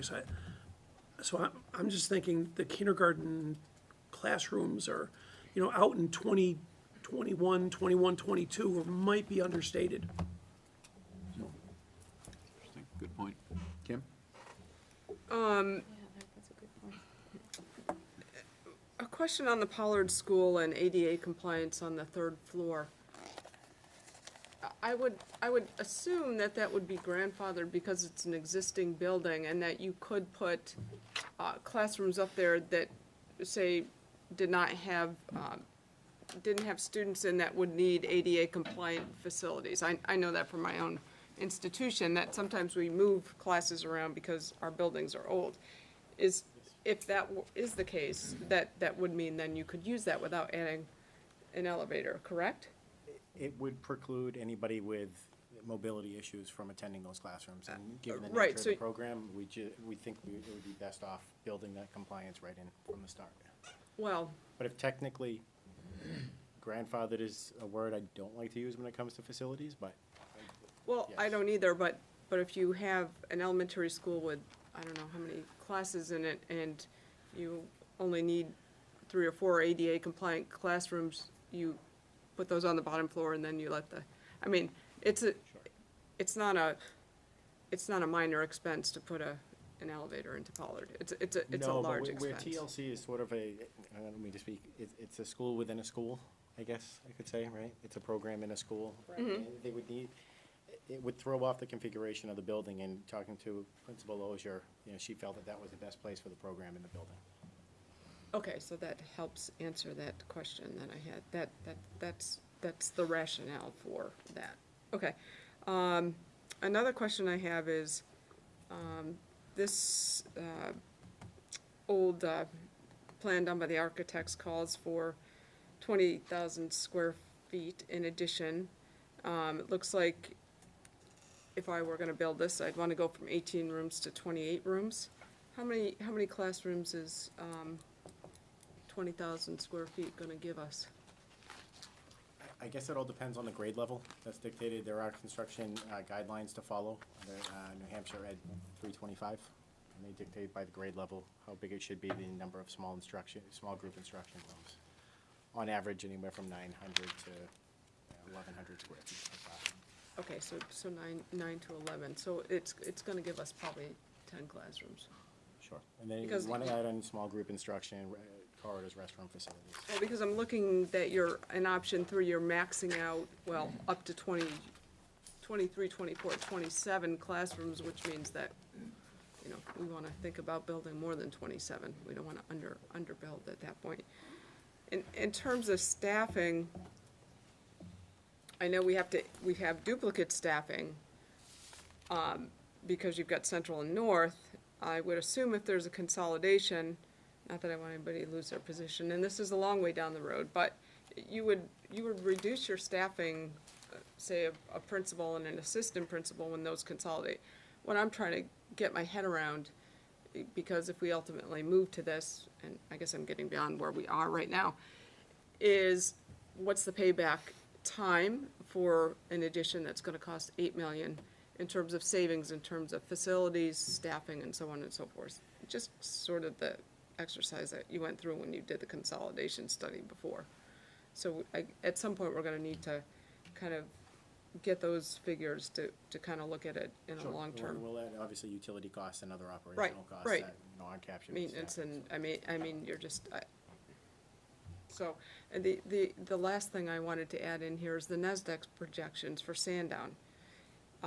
Generally speaking, I'm pretty happy with how NASDAQ projects, going backwards in time and looking at what they projected, but it seems that based in the last 2 to 3 months, and you alluded to this before, is that we're seeing that the NASDAQ projections are under projecting what's going on in Sandown now by a considerable amount. Yeah, in your packets, you'll see what Yes. happened spring and fall.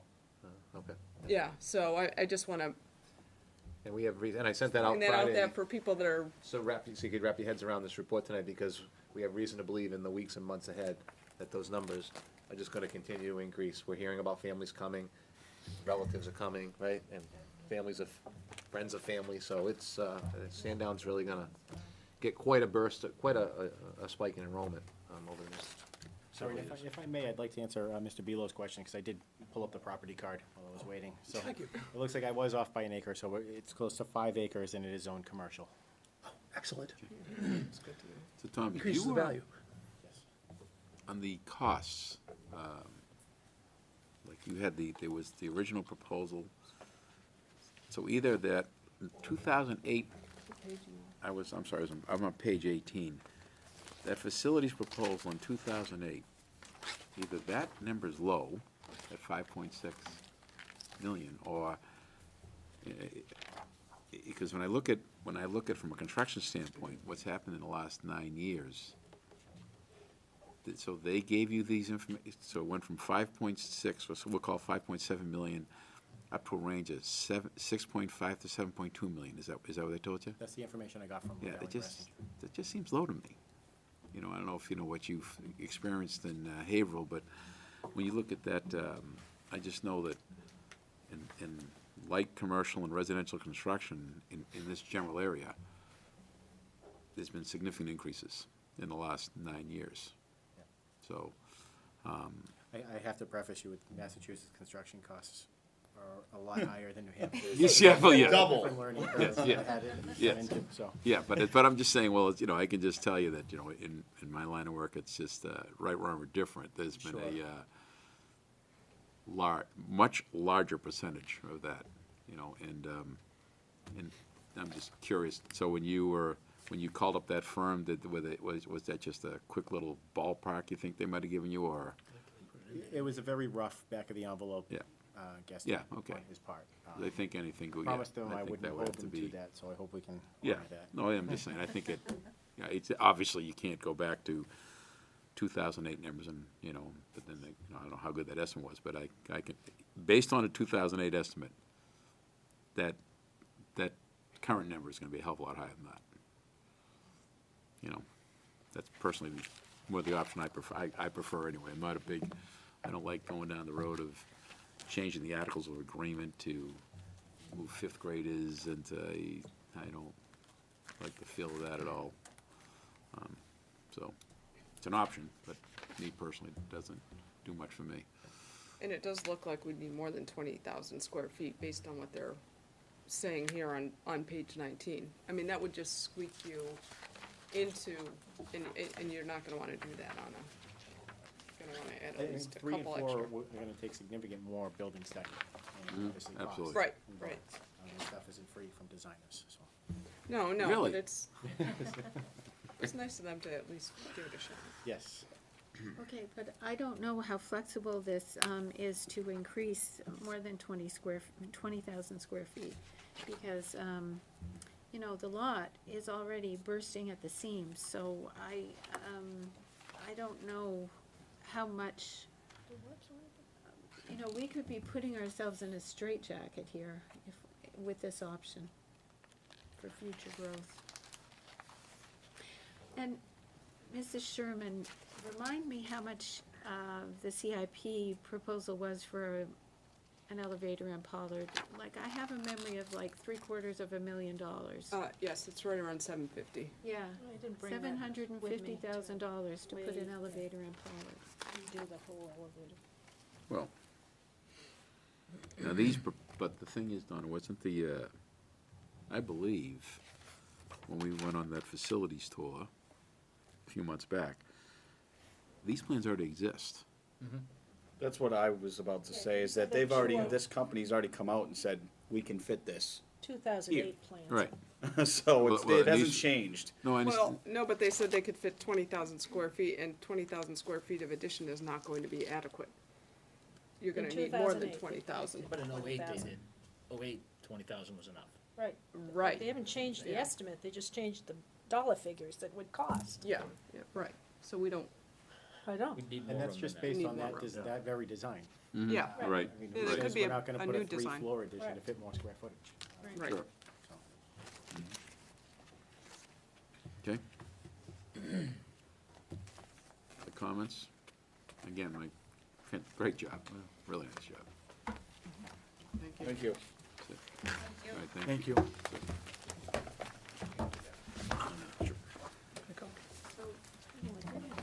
Where do we go from here? It was just information, I think. This is an informational update, so I think we're gonna have to revisit this again, and I believe, for the viewing public, I think we've had, conversations with the superintendent, so in the immediate future, we're fine. That's correct. So, something that Yeah. we as a board probably have 12 to 18 months to Yeah, get in make front a- of, right? to- We're to trying to make get in a, front of it, right?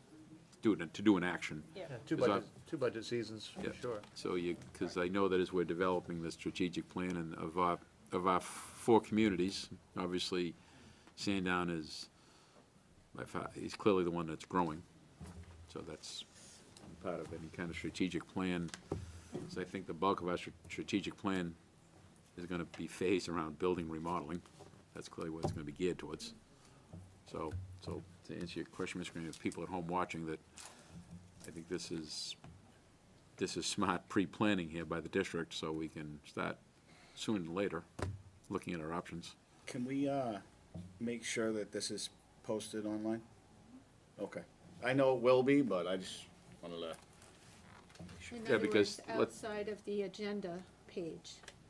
I'm I sorry? think Dan's point is it has to be publicly available, because right now it's just I'm not saying posted has on to the or anything, I'm agenda. just saying I think it'd be nice to have this online so we can show our constituents it easily. You mean the options? Yeah, the options, that's all, because people are very interested in I this. think- Will be, and So, and I I think think it's- there's a yeah, lot of good absolutely. information As long as there. they don't, and- you know, assume that the decisions have already been made. Right, That's what it's, often happens. this when is we put it out very, there. well, there's no, Often. They've already decided what. Well, yeah, I'm sure I just want it up there, I'm that's sure, all I'm sure the saying. Facebook, I'm sure the Facebook crowd will be happy to give a quick little want analysis it out in there. between, what's going on and everything. Yeah. Yeah, we'll find a So, good spot. Suitable for it. spot for it, that's all, that'd be great. that's all. Probably on the main page So- and then Draft. the Super. main page. Draft. So, okay, next agenda item here, internal controls, RFP. I have a number of comments on this. Okay, well, let's see what he's got to say first, and again, well, Jeff, I want to, thank you first of all for, getting our form in, state for, meeting our 1 September deadline, thank you. thank you very Oh, much. The and, MS-25 we're talking The about. MS-20, yes, I'm sorry. You have a display behind you that doesn't correspond to what I'm discussing, but I'm just trying to get rid of that. No, that's my pleasure, Mr. Chairman. All right. Jeff Dow, District CFO and Business Administrator. Great. Here to discuss the internal controls reviews. We met a few months ago, and you requested that I put together an RFP, request for proposal for an audit firm to come in, and that at this meeting we'd be able to take a look and review that proposal and put that together. And if you've had a chance to look at it, it looks like there may be some questions on it. I can discuss timing and factors to be looked at and reviewed. I'm more than happy to discuss that. Essentially, I'll sum it up. The review will call for a review of entity-level controls of general ledger, financial reporting, budgeting, and treasury functions, and we'll examine and test purchasing, payables, and disbursement cycles, as well as student activities and grant accounting.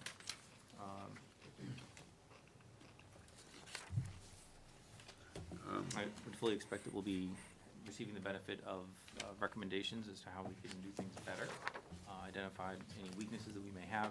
And as a general proposition, even if the process or an area does not have a weakness identified or a problem area, I would fully expect that we'll receive the benefit of best practices from whoever would be coming in to undertake this audit, because I would like to do things as efficiently and soundly as feasible.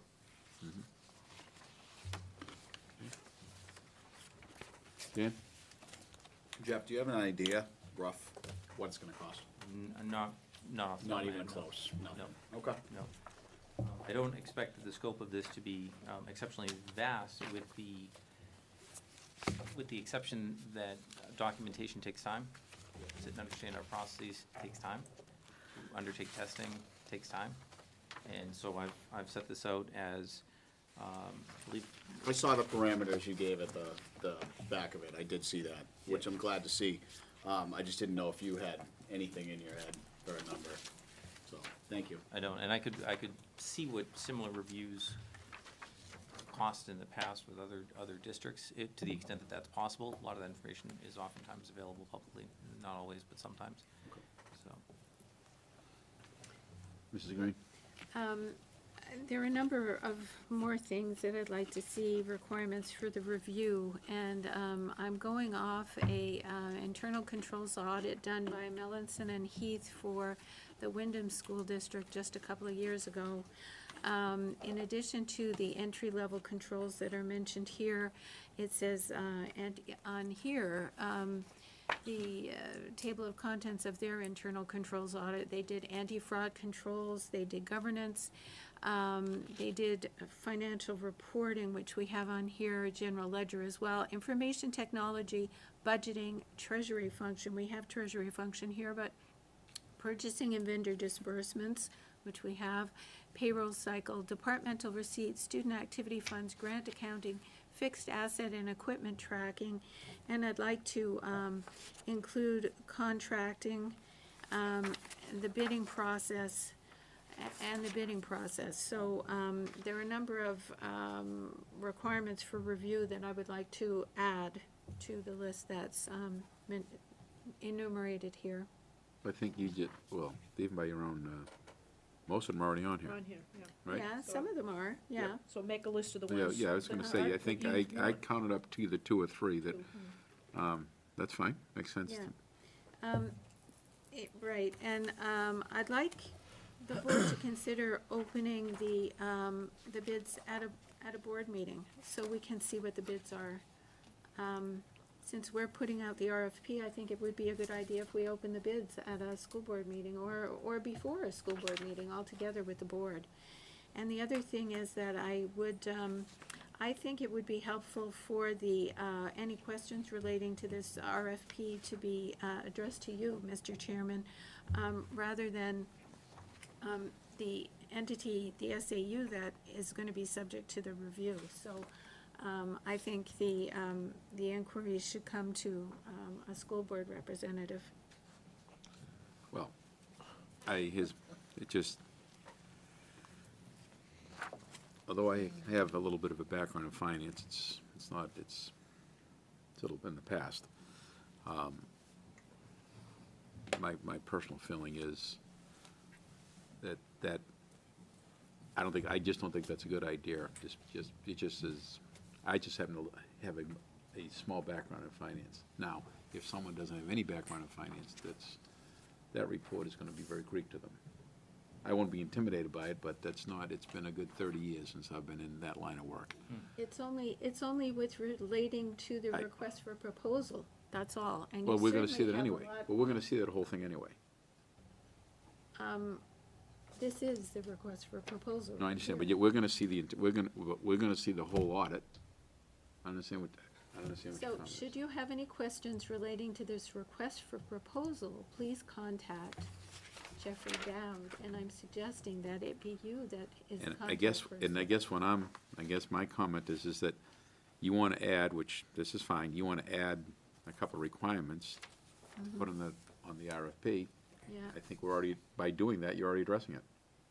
No, it's, should you have any questions just relating to how to deliver the RFP, the simple administrative stuff? It has nothing to do with the audit itself, it's Well, just, and not to interrupt, that, I thought about that as to who that should be, and really, the terms of the RFP discussed at the board level, what's in the document is in the document. Please understand that from an RFP perspective, and from any bid perspective, I'm very limited as to what I will communicate to any potential bidders that don't get communicated to all of them in terms of substance as to what's out there. Even with our food service management company bids, I have a running list. If you have a question, send me the question. I'm gonna publish that question out, and there are some oftentimes very specific, well, gee, your meal counts here, what are you doing there? What I'm expecting for questions here are, where can I find your XYZ, or, what system are you using? So I'm not anticipating that there are gonna be heavy-duty. You're not gonna have those answers. That, I would not have those answers. I think it's have no gonna be idea what those these sorts of things, or, gee, can I FedEx the package? Right. Do I have to be there? Right. I'm more than happy for anyone else to handle those things. No, that's, We have to call you, get the answer. I have zero desire to even take that on, Nor do I. That's called micromanaging. but it's, And I will address the other issues, because I had certainly was aware that those terms were out there, and what I'm looking for, in this case, and the board can certainly tell me what you're looking for. These are, for example, internal IT, information technology as part of that. What's being looked at, I really want to maintain the scope of this audit as to what it is. When a review like this is undertaken, aspects of information technology, such as our enterprise system, access, security, those things, controls and things built into that's part of their review inherently. So that's fine. But to expand the scope of it, I think we tend to lose a little bit of sight on what it is that we're looking for. Information technology was one. Anti-fraud controls, that's part of a standard audit. I can Sure add is. it. Of course it Certainly, is. there's nothing there. And I think we said entry level, it's entity level controls. oh, I'm sorry, yes. Those are almost boilerplate. That's the foundation of your audit, virtually no matter what. As far as governance goes, that's a little bit more ambiguous and in terms of nebulous, if you will, and the scope of that can be a little bit broad and less well-defined, let me put it that way. My goal here was to really accomplish the goals that I think would benefit certainly what the board's inquiries are, and certainly what the department and all of its ancillary work impacts and what areas it touches and that sort of thing. So really, whatever the board would like, I think that we get into cost issues at some point and relevance on what it is that we're looking at here. If it's an open, door, certainly governance doesn't have a lot to do with my specific area specifically. That's much more nebulous. If you read that Wyndham report, you'll see. It's a little bit more nebulous, if you will. I'm looking for, I would like to see testing and documentation and recommendations be the focus of what it is that we're doing. If we have any weaknesses, we may not even know about how to do it better. But that's up to the board. Anything you'd like, it's the board's RFP. where would you post this, Jeff? Where would I what? Where would you post this? Who do you picture submitting proposals? Who do you think is gonna be our audience, so to speak? Well, the way that we post and do all this stuff is a little bit different, and in my experience anyway, in posting your general RFP, not this type of RFP, your general RFP is, if you go to publish that RFP, it gets picked up oftentimes by trade magazines who look for, trade publications who look for those public notices specifically, and they send those out to their members to distribute, which is how we end up, I think, sometimes with folks who are completely outside of our territory. And how did you get this? Well, that's how. Right. This isn't that type of audit, and I think that we have municipal organizations in New Hampshire. We have a number of firms that are out there that I would certainly work to identify, to send specifically to them as well. It gets published on our website. We have a site in fact, you can see, I think on the first part of that page, I established an RFP section to our website for all of our bids, so that we have an easy, hey, no matter what bid it is, this is where you can find it. Tourmaline.net /RFP. That's it, they're all there.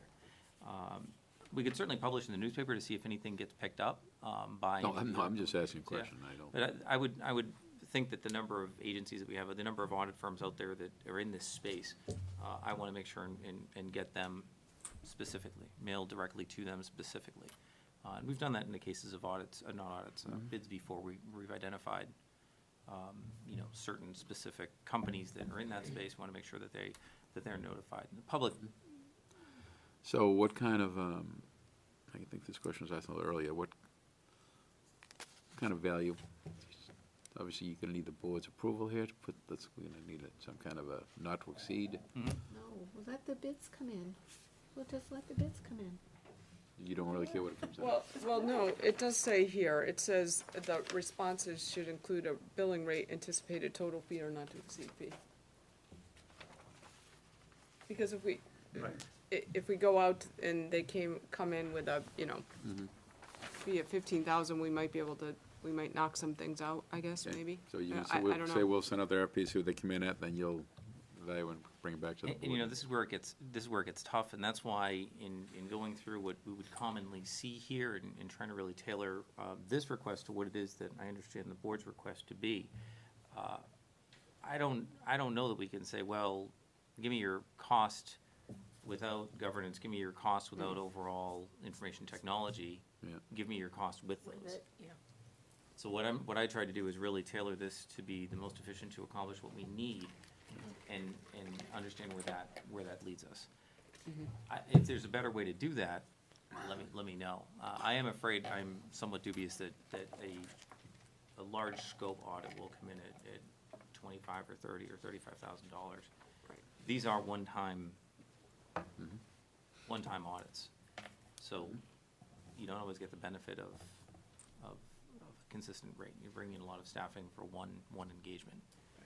So my goal is to be as efficient as I always am with the district resources and taxpayer resources, just specifically accomplish what I feel the goals are, what they've been articulated to be. Okay, so I have a number of things, and we can just go through this from the top. A request for a proposal for internal controls audit, I would say, not review. I think there's a difference, isn't there? I'd just like to see that say audit. All right, the Wyndham School District? It says review. It says review. Yeah. I know that you had mentioned that you like that, and so it does say review. And Okay. I think that there is a risk with audit, when we talk about internal audit. It's a very short drive from internal controls audit to internal audit. This is a controls audit, a controls review, and I want to make it abundantly clear, this is an internal controls. Whether we call it a review or not, I don't get hung up on an internal audit. It's a controls review. Yeah. Okay, and proposal information, I would still like this to be opened by the school board, perhaps immediately before a meeting, Would it be in public or non-public? in public. So it would Then be that's during a- this meeting. Well, Yeah. Dan? And normally they get opened at a certain time, right? You say this is so, and normally, if I'm gonna guess, you do it before the meeting where you're gonna present it, so you can make your recommendation on which proposal that you would like us to go with. Yeah, in this case, if there's something glaring, this is really Right, something to the but, board, but. I mean, this is what you do. That's what I do. Okay. And don't forget that a lot of times principals do like to attend these openings. And so having an opening, in the afternoon allows them to do that, having it in the evening, especially if they're not sure, if it's immediately before a meeting, let's say immediately before, or at, or whatever it's gonna be, to let someone know if they did want to attend, specifically what time it's gonna be. Kim? I mean, I know our town select board, we would open them at our meetings, but then we would turn them over to whatever department was, because they take some analysis and Right. looking at, Right. because they come in Right. so. Exactly. So I mean, I'm not opposed to opening them here, but then they would just get sent probably back to you for, Yeah. you know, vetting and a spreadsheet like you did on the food service contracts. On landscaping. Yeah. My goal in this, and of course, we have a process for bid openings, and a lot of times they're right here. We have a record sheet of who's in attendance, and what vendors are represented, who they're represented by, who's opening the bids, who's taking the notes, who's, all of that is documented here. My goal in all of these is that, once we send it out, I did leave a time frame that the decision be made up to 2 weeks after the opening, to allow for them to open either on a meeting night or to allow the board, if you wanted to stew about a little bit on the idea of who it is or what firm it would be, to give the board at least one meeting period Right. to make that decision. So that's up to, but we do run the risk that if we open on a meeting night, then they go back and we can take a look and sort through them a bit, then come back at that meeting, and then we look at it and say, well, okay, so now it's been 2 weeks. We look at it and say, well, gee, we need to find more money, or gee, this isn't quite where, gee, we need to think about it a little more, then you could be out a month. And I'd like to keep it Yeah, fresh. I'm just throwing that out there. Yeah. I don't have a problem with. Dan? If they want to be open here, that's fine. It either- is more an issue of it's time. fine with me. All right, so say we approve this today. When are you posting it, and how long would you post it for? Well, as we had discussed, we'd be looking at the spring, and we were just notified, good, bad, or otherwise, we were just notified of an impending food service national lunch program audit by the Department of Education, where they come in and they look at our overall food service program and procurement procedures and all of that. That is at the end of March, last week in March of 2018. My proposal on this would be approximately the week of March 19th. Leave it open for about 3.5 weeks until April 15th. Have a decision, and then have this in and done during the month of May. I don't think it should take that long. The expectation is they be in 4 weeks, within 4 weeks after making a decision. This will coincide with their time before they get into their 6:30 closing to be able to come in, do their field work, and be done. And it will give me an opportunity to have for them a run rate of what it is and a history of what it is that we have in terms of what we have implemented, we've made changes with how that's actually working. So we have transactions, we have different approvals, and all of that will be able to be seen and clearly documented. So if we did that, and it closed April 15th, so the next school board meeting would be April 19th, and then we'd have spring break, no school, and the next meeting after that would be the 3rd, May 3rd. I can help this, because I did speak to one school audit firm, and they said it takes them about 3 months to do the audit.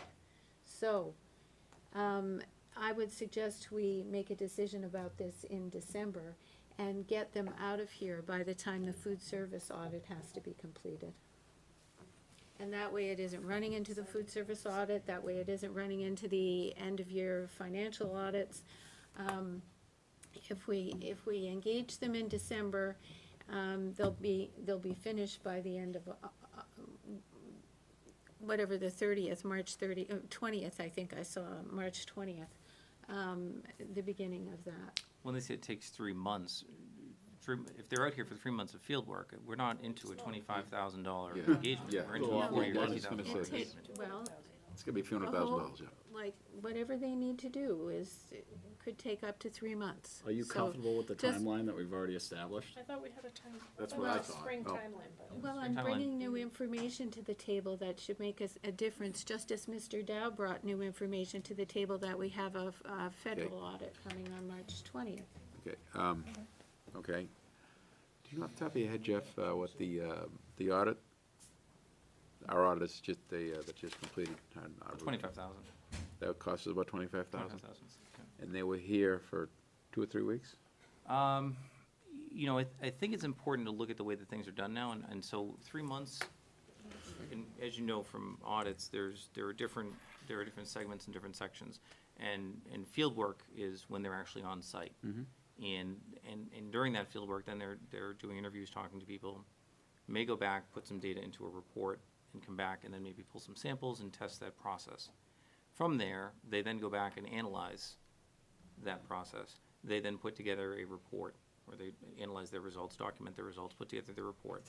That stews around a little bit, and then they have it reviewed by a partner, and then eventually it becomes issued. And that's sort of a short version. At the end of the day, the important aspects, I think, for us are field work, when that field work begins, when they're actually out on site. And typically, I can't see them being out here for 3 months. Perhaps if we get into a lot of ancillary areas, governance and information technology and all of that, perhaps. But I really can't see that. We're just talking about a longer cycle No, I to issue think- the report. I think the process takes 3 months. I don't think the field work takes 3 months. At least that wasn't my understanding. Right. And I'm concerned about, field work. Where are we Yeah. at in field work? When can they get good test sample data?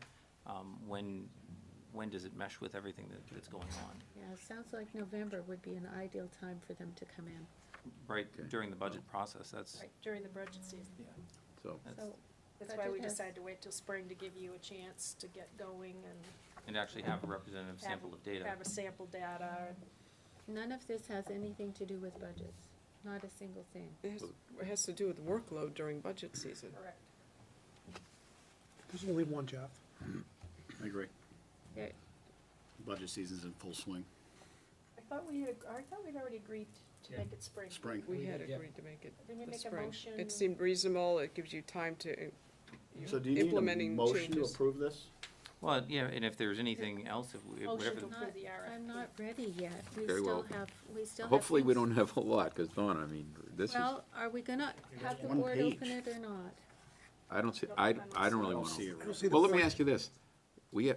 Since I've been on the board, we don't open any other bids. That's correct. And that's probably something that's gonna show up in the internal controls audit. So, I don't think so. So that kind of implies that there's something behind the scenes that's being happening. shady or Look, something? this is something that we want done as a board. We're putting out this RFP. We don't often put out our own RFPs.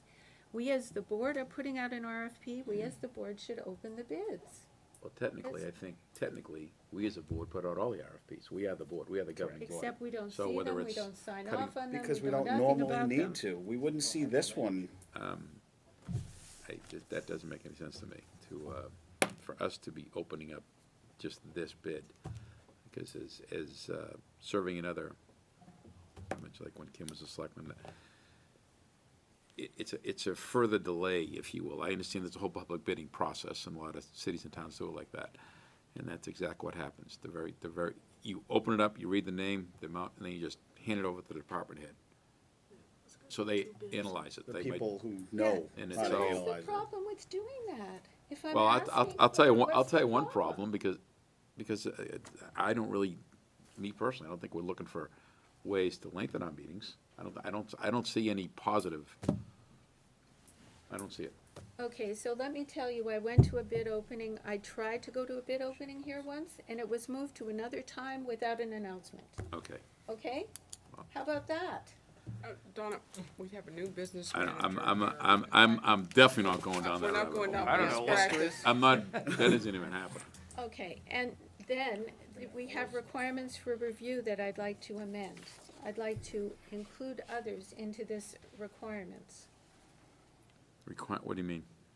The requirements for review, this Yeah. review will consist of a review of entity-level controls, general ledgers, so on and I so think- forth. And I Says that. have other lists that I She want to wants to include add- there, More and more.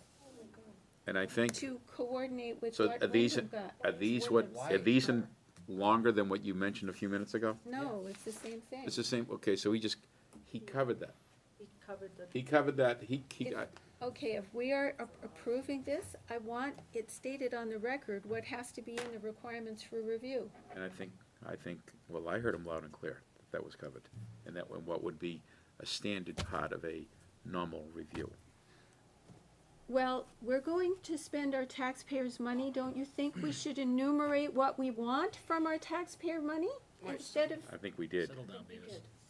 I think we did. Donna, what is, can you read your list again, and Jeff, maybe you can just say whether that is covered in this, it's a question of semantics. It is not just a question of semantics. Okay, in addition to what is listed here, I would like to include specifically anti-fraud controls, governance, financial reporting, information technology, budgeting, payroll cycles, departmental receipts, fixed assets and equipment tracking, contracting, and the bidding process. That's all standard stuff. That's what he said. Which That's all is standard not listed here. If it's all standard, then we shouldn't have any problem putting it down. And there's one other change under the auditor qualifications. It says, the auditor, the successful respondent will meet all industry independent requirements, will have knowledge of the standards of the Governmental Accounting Standards Board and the Government Finance Officers Association, of the standards and internal controls required by federal and state authorities, and will have at least 5 years' experience with school districts, preferably with school districts of similar size. And I'd like to add, and internal control audits.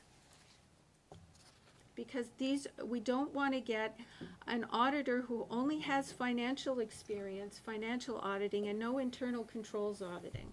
Okay. 1 second. Yeah. I have 100% confidence, 100% confidence, that everything you just brought up, Mr. Dow's gonna handle that. I would be blown away if someone put a bid in that just opened up their firm 6 months earlier. I don't expect Mr. Dow to come back and say, I recommend you. It's just not gonna happen. So I am very confident, because I've only been on this board since March, and I've heard from previous board members that this was a big deal to get this. Am I right, Greg? People trying to get this for a couple of years? Yes, yeah. Internal audit, this had come up before, and I heard it wasn't gonna happen. It's gonna happen. We'll see. We'll see, we're here right now, it's going to happen. So, my suggestion here is, we put this conversation to an end right now, and I'll entertain a motion, and I'll we. make a motion to put this RFP out. For March? You want to Motion say made. for March? Did With say the for spring. dates that With the- Mr. Dowd had. The dates that were recommended. I'll second it. All those in favor? I have a question. Okay, Do you know why Wyndham would put that in their RFP? What? Why Wyndham would put that in their request for a proposal? Why they would put more in? Yeah, just curious on what your opinion is.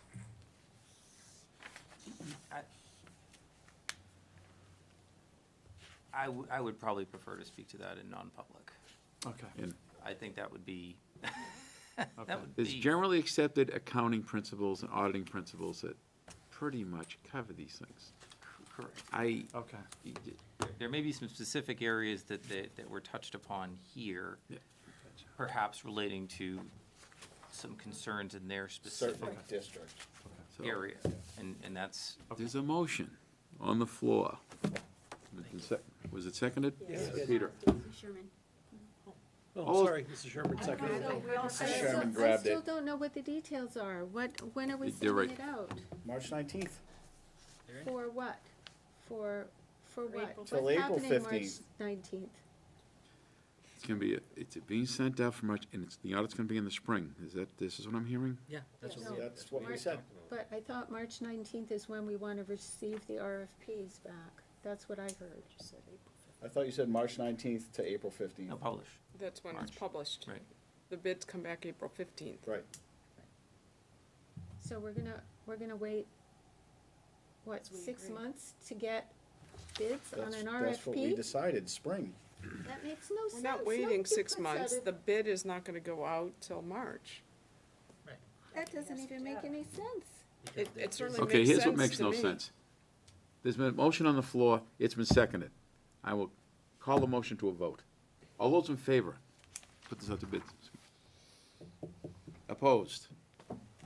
Abstention? And abstain. Okay, so it's 7-0-1. 7-0-1. Should we, I'm not sure the right term, disbar as a bidder, the company that's been speaking ex parte to one of the people putting out the bid? Mrs. Green? No? That's not a bad idea. Disbar? Well, make them ineligible, yeah, because in theory, this is being done for the board. An individual board member has already had conversations with a potential bidder. If it's a legit New Hampshire accounting firm, Right. let them bid on it. I expect Mr. Dow to do, some analysis to bring it back to the board. As long as it's disclosed and the board knows, I don't see what the issue would be. Well, I mean, it'd then be for the board to decide, right? Sure, exactly. I gotta think there's gonna be more than one bidder, so I think the bidding process is gonna cure itself on this particular case. Okay. You know, I don't. And certainly if that created a conflict, where we I'm do. sorry, what? That created a conflict with that firm, that would be very telling. That if there was so much communication with an individual board member that it created a conflict, I would be very curious if that firm felt that when I specifically put in here that we didn't want a conflict, that they went ahead and bid on it. We also don't know who that firm is. That's why I say if it were disclosed, properly disclosed, then I think that would be up for the board to I expect established accounting firms to be reputable, and this is. Above board. Yeah, that's what I expect. Not Arthur Anderson, I can guarantee that. And Ron. Yeah. Thank you. Okay, Thank thank you, you. Jeff. Thanks, Jeff. Okay, thank you, guys. Good. I'm leaving now. New Hampshire School Board Association resolution. I'll take care of your food. Who's, we have a chat on this? Sure. Oh, this is a, this, They're calling for Resolution. So Proposals for resolutions. we do them, we have done them in the past, Rob Collins did one last year. It's just something for the New Hampshire School Board Association, that if they like it, that they'll take it on and put it on their platform on, not on our behalf, but on their behalf, type Well, thing. they'll say who. They will say? I don't remember. They'll say, was supported by Timberlane or whatever, just to see if there was any on here. So you have But until November 3rd to submit a proposed resolution that's approved by the board that would go to the New Hampshire School Board Association, and upon their review and acceptance, they would make it part of their resolutions that get presented, that they use to lobby and to change, to do what they can in Concord as it relates to educational law. Right. For instance, last year's Rob was lobbying to get more funding Yeah, for it's education, here. to raise how much they're funding us now. So that's that's in the document. Is it in there? Yeah. Okay. Yeah, numbers of school boards may say that, give that as a proposal. Exactly. So if they get 6 or 7 school systems that say we want state funding, We need more state funding, they'll right. get it on their platform. Yep. This is something, usually we get this every year this time. We take it back, we think about it. If anybody wants to put forward one, they Look put at forward. what's on here already. They put it to us, we bring it to the board, we talk about it, and if we decide to put it forward, we do. Yeah. So, Pretty much it. so moving forward, contact the chair, and if there is more discussion There on is this, we'll one. put it on the agenda and you'll go from there, right? Right. Okay. If somebody has something that they want to. We just have to be cognizant of the due date. I mean, it's a Deadlines hard deadline, and Yeah. so we'd have to discuss it, wordsmith it and vote on it, and get it to Kathy before then. What's the deadline? November 3rd. Yeah, so Third you to have- have it in their Yeah, you have a hands on handful of- November 3rd. So Yeah. I'd say that it needs to be to the chair before the next meeting, because By the 21st of September? Yeah, Yeah. because Okay. then we're Yeah, gonna have. you're to- right. General idea of what Yes. you wanna, If there's anything you want They'll to. give us all of October to get it done and. craft. The Right. floor, Yep. yeah, the floor can have their debates and then you'll have it, if you have something drafted, they'll be able to get it in on time. Fair enough. Great. So like, again, in my 6 years or so on the school board, we've had proposals twice. Yeah. So that's kind of nice to look for the state for some magic pot of gold that really isn't up there, but, yeah. Well, you know, You'll find the rainbow, you won't find the gold, yeah. yeah. So, okay. All right, workshop opportunities, so there must be some workshops that we can sign up for. Actually, Yes, Donna had that's correct. spoken to this That's last correct. time. It was put on the agenda at her request. Yes, that Because she we was look at interested in attending some. seminars or workshops. Apparently not anymore. Um, That's okay. a couple of times we tried to get them to come to us and do a workshop. I thought that was a great idea, and we never could get Barrett's willing to come. the momentum going there or get us all here at the same time, but It'll be Well, someone else's saying. time. It won't be Barrett, I don't think, because he's now the executive director.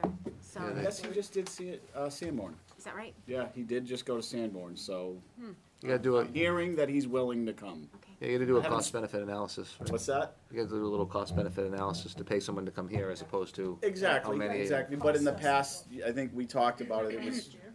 I went, I've been to a couple of these, and if like the majority of the board was gonna go, it was going to be cheaper, I think, to have them come here.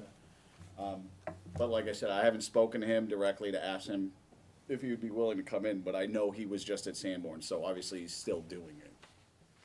Yeah.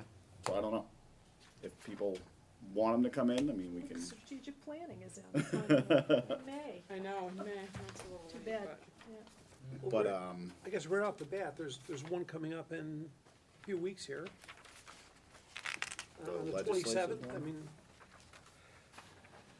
I'm not interested in going to, is anybody interested in going to that? So how about a motion that you authorize any member? members to go through Kathy if you're interested in a workshop and. Right. Yeah, I'm Yeah, sure. absolutely. I'll make a motion to, allow any members that wanna take advantage of any of this training Sure. to do so, Go through Kathy. to go through Kathy. Motion been made by Dan. I'll second. Second by Kelly. Kelly seconds. All those in favor?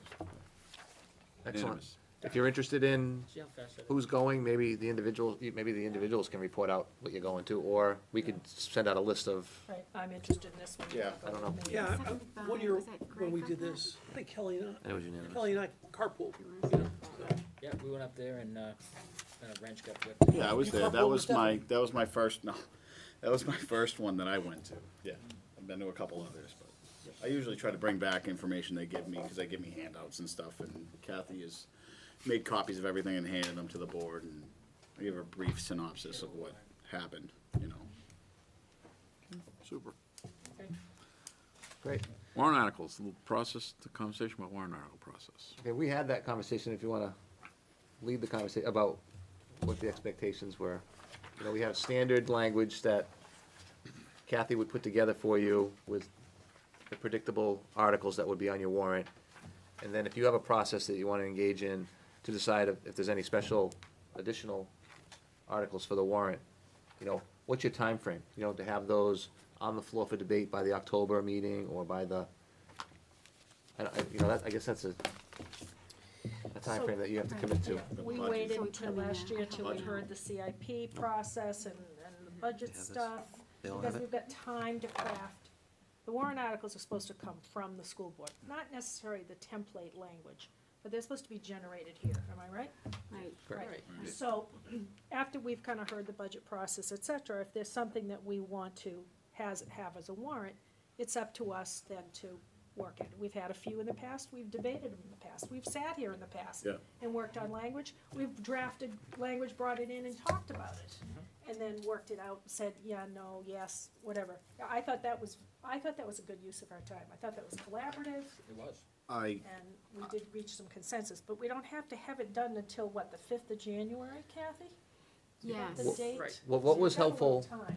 well, what was helpful through the budgeting process, and it was helpful, if you know what you want by November, and you have them written somehow in your December meetings, then we can get them to the appropriate people for approval, the language. Right. And it gives you a chance to, as you go through the rest of the budget season, if you're making any adjustments, and then what you're supporting and not supporting.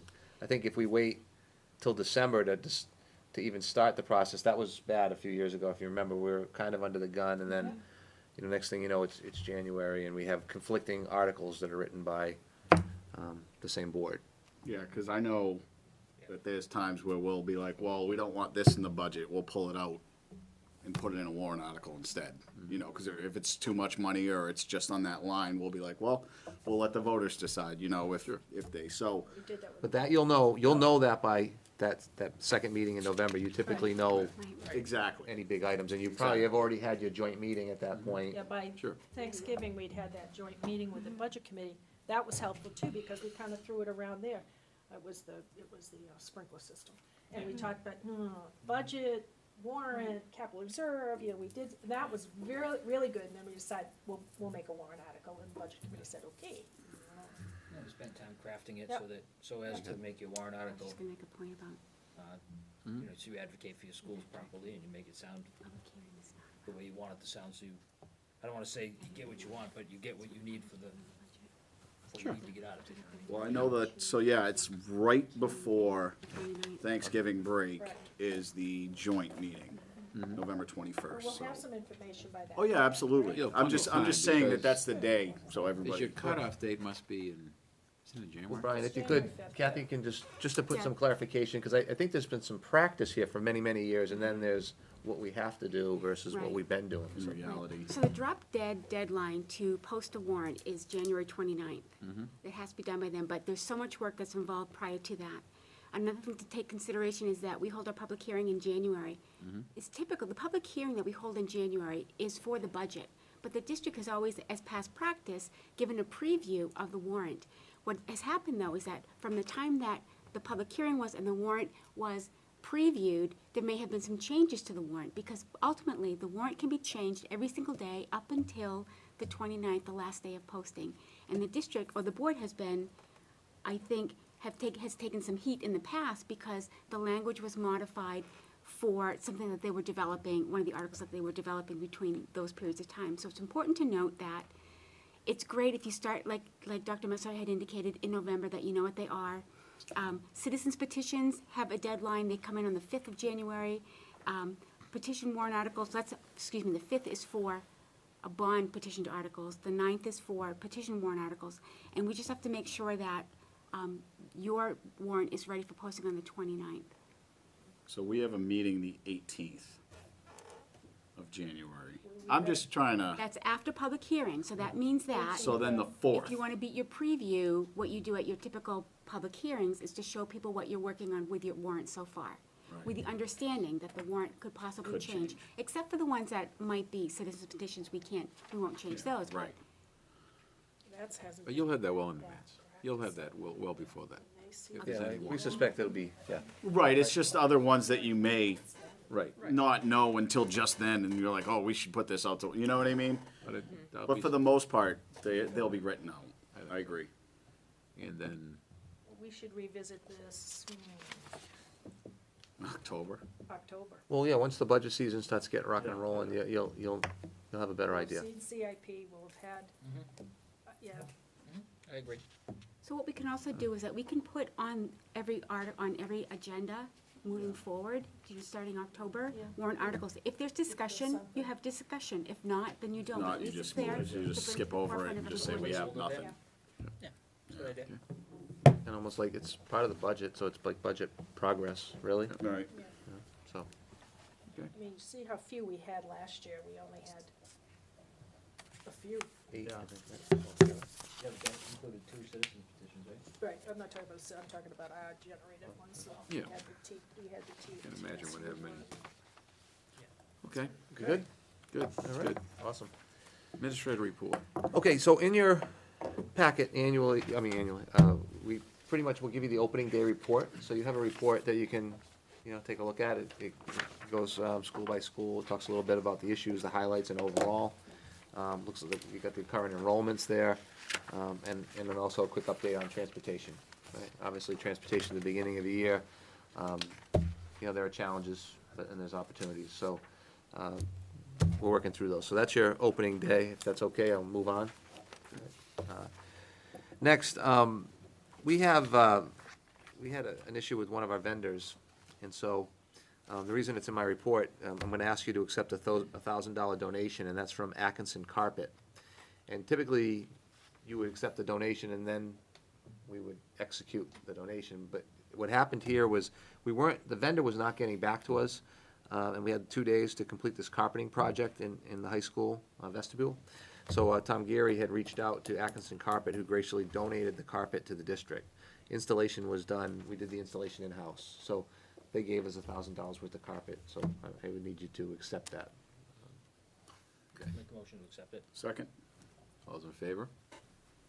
Excellent, and again, thank you, Atkinson Carpet, if you're watching, it was kind of a great business partnership. For Where them is to that? step in. I didn't even know there was an Atkinson It's in carpet. Ward Hill. Ward Hill?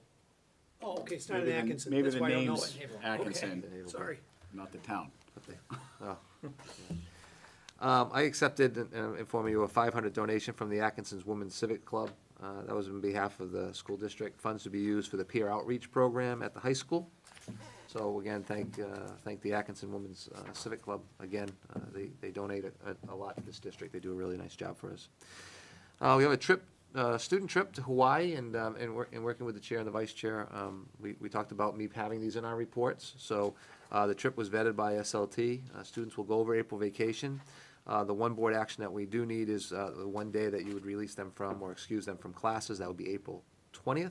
I'll make that motion. And the trip Second. information is in your packets. Was seconded by Mr. Guide. Yes. Thank you. On the draw. All those in favor? I just like the old trip. but- Great, thank you. No, it's a great, Yes. it's a Sound great like trip. Jack, and, that was Jack when they presented last year. He's Well, that- like, yeah. can I go? That's a good one. You can only go if you stay there. Yeah. Is Scott leading this, by the way? He is, he is. We have a partnership with a school in actually Hawaii that you've heard about. Well, maybe the board should go one first to make sure it's okay. Test it. Head out early. You know, Pathfinders. you just don't know what's happening out there. It's a long flight, you know. Might be worth it to Hawaii, though. Over the summer, a couple students contacted me via email about a Rubik's Cube event, and the SLT approved this. We're going to host a Rubik's Cube event. That's going to be on Saturday, December 9th at the high school. Competition is expected to attract 115 competitors. That's not including parents and friends. More information will be coming. There isn't any action coming, but the reason I put it in my report was basically it's a couple of our students that have, it's a national Rubik's Cube kind of convention thing, and they picked this as one of their locations. So I'm intrigued by it. There's all different competitions. As you can imagine, who can do it the fastest, but there's all kinds of things. I don't, so we'll have more information on that, but I thought it was pretty cool. Both students were very persistent, and I got them in touch with a couple of our all-stars at our high school and middle school, and they were able to put this together, so that was great. Proud to announce a business partnership expansion, and you'll probably be familiar with this one, you may be as well, maybe you was too, because we had a Pollard dental screening and education program that went on last year, just at Pollard. That's expanding to Danville and Atkinson Academy. The partnership aligns with the wellness goals, so that was pretty great. We had them in for our SLT, and they were, they just do a really, really nice job helping kids get the dental coverage and Early on. really early intervention. A lot of it's prevention in terms of, like, for instance, things that are really bad that some people think are really good, like fruit chews, I guess, are really, really bad for your teeth, and people think it's a healthy snack, but it's really bad, and so, things like that. They do a lot of education, but they do a screening, and they get people the help that they need, so I'm proud to have that expanding in our district. Ms. Michaud is still here. We have a tentative data and assessment reporting schedule. Christie has developed a tentative assessment reporting schedule, and that will be incorporated into future board agendas. Copies are in your packets. It's important to note, though, this schedule is tentative. There are circumstances sometimes, like embargoes and those different things, where the assessment results are not ready yet. We anticipate them, and then we don't get them, or they can't be disclosed for some reason. But it's great to have that assessment reporting schedule, and if we're going to add to that or change it somehow, we can talk more about that at a later time. Real time. Oh, I gotta sign some stuff. Enrollment additions, I gave you a little bit of a preview, and provided in your board packet, there's new students that are not included in the NESDEC projections, as these families with special residency circumstances, for whatever reasons, they're doubling up with a family. We've tracked these cases back to the spring, and new additions will affect the 17-18 school year as far as enrollment planning. Since the spring, we've enrolled 62 new students that were not slated for enrollment by other typical means. a number of these students and families qualify for the McKinney-Vento protected status, that's homelessness. And we'll keep you updated on that, but all those numbers, and we broke them down by school, I think, and grade and everything, right? Yeah, and I just looked at mine, and it's not double-sided. Are yours double-sided? they're So that's not, just yeah. the spring. So the We actual don't- we number, don't I have- think, is 62, and I will get that out to board members. Yeah, I the just 17 realized- looked low. We have a brand new copier, and so I apologize. I thought I was doing double-sided on that one, and apparently I did not, so I will make sure you get that.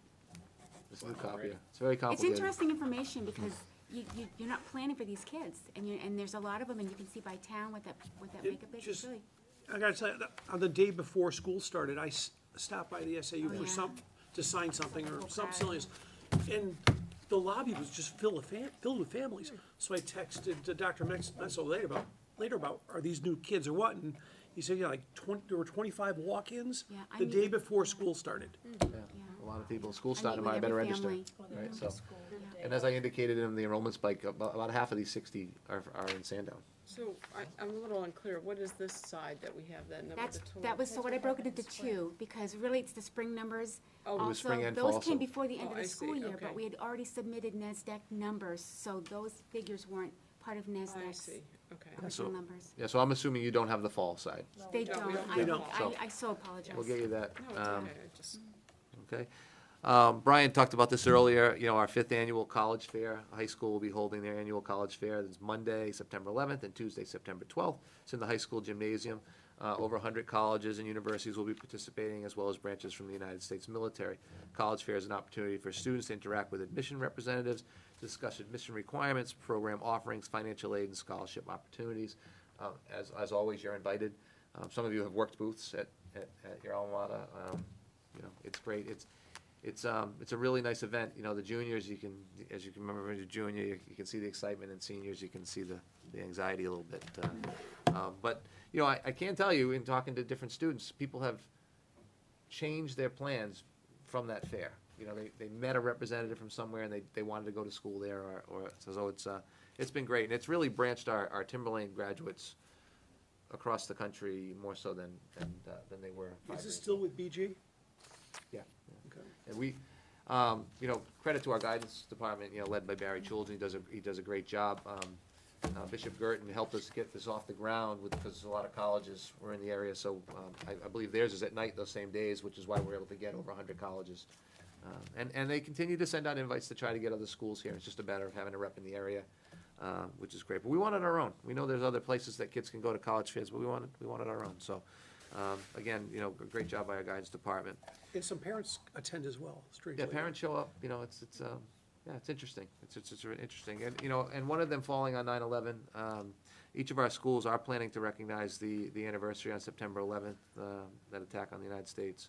We have moments of silence and other activities which will be focusing on remembering the heroes and the resolve of the country. So all our schools, we kind of left it up to them. We don't have a district-wide, everyone, they're all kind of, we left it to be, site-based, and, which was good. Also, the TTA and the TSSU, I have monthly meetings with them. We've been setting those up. We get into those. The TTA, since the opening of school, on a Sunday, it was, the president had some sort of an issue, so he got to me. I believe that was resolved, right, on Monday morning. So that was great. Credit to the high school. The TTA had some concerns about a particular issue, and they were able to work it out early Monday morning, which was great. So that was like from Sunday to Monday, so it was within 24 hours they got. But we typically will meet monthly, and TSSU has just added, they didn't do it monthly like the TTA, which is great. They typically bring concerns, and we're able to address them in a more timely manner with follow-up and those sorts of things. So that has worked out really well. You guys do a good job. So that's my report. I do not have a personnel report this evening. I do not believe, right? No, so there's no personnel report. So back to you, Mr. Boyle. Thank you very much. Dan? Dr. Betzler, if you could, I know you explained it to me, but I have a bunch of people asking me, and maybe Brian can chime in too, on it, the Nobel at the high school. Oh, the Nobel. Remember, you told me about it, but, I have a lot of people asking me about it, so. Yeah, I mean, it's not, and Brian, you can feel free to jump in. There's different schools of thought on no bells, right? So there's not a bell that rings signifying the beginning or ending of a class. The really simple explanation is, clearing the hallways and getting kids into class, and then, you know, somebody's 2 minutes late, so then they send them down to the office for a pass, and then they're 15 minutes late. You know, so I don't know, it's more, and they're not in the hallways as often because they're blocked. So they decided as a staff and a faculty and students that not having bells, that they could manage this. So, Brian, you could talk to me a little bit about how that's been with no bells, if you're. I think that the one concern that I've heard about block scheduling as a whole was the no bells issue. That was the first thing that people that I heard mentioning in the hallways, but why don't we have bells? And that was a big concern. And I talked to some people about the reasoning that you mentioned, that it was just a kind of a paperwork, or not paperwork kind of thing, which is one of those like easier administrative kind of processes. But yeah, other than the no bell thing, which, I mean, you know, personally, I think it's a change. I've been having the bells for 3 years, and now, you know, senior year I don't have the bells. I have to get used to it. And then the only concern I've had, it's a really minor one, is that teachers now are more likely to like look at their watch and like look at the clock and make sure they still have time left in class, because before then they'd be in the middle of teaching a lesson and the bell would go off, so they wouldn't really be aware of like that time management. And I think without the bells, weirdly enough, it's going to give more of the teachers like more of the time management type thing for a class period, so they're not like, you know, teaching and then they get cut off and then have to continue that the next day. It's actually worked a lot better, I think, for lesson plans without the bells.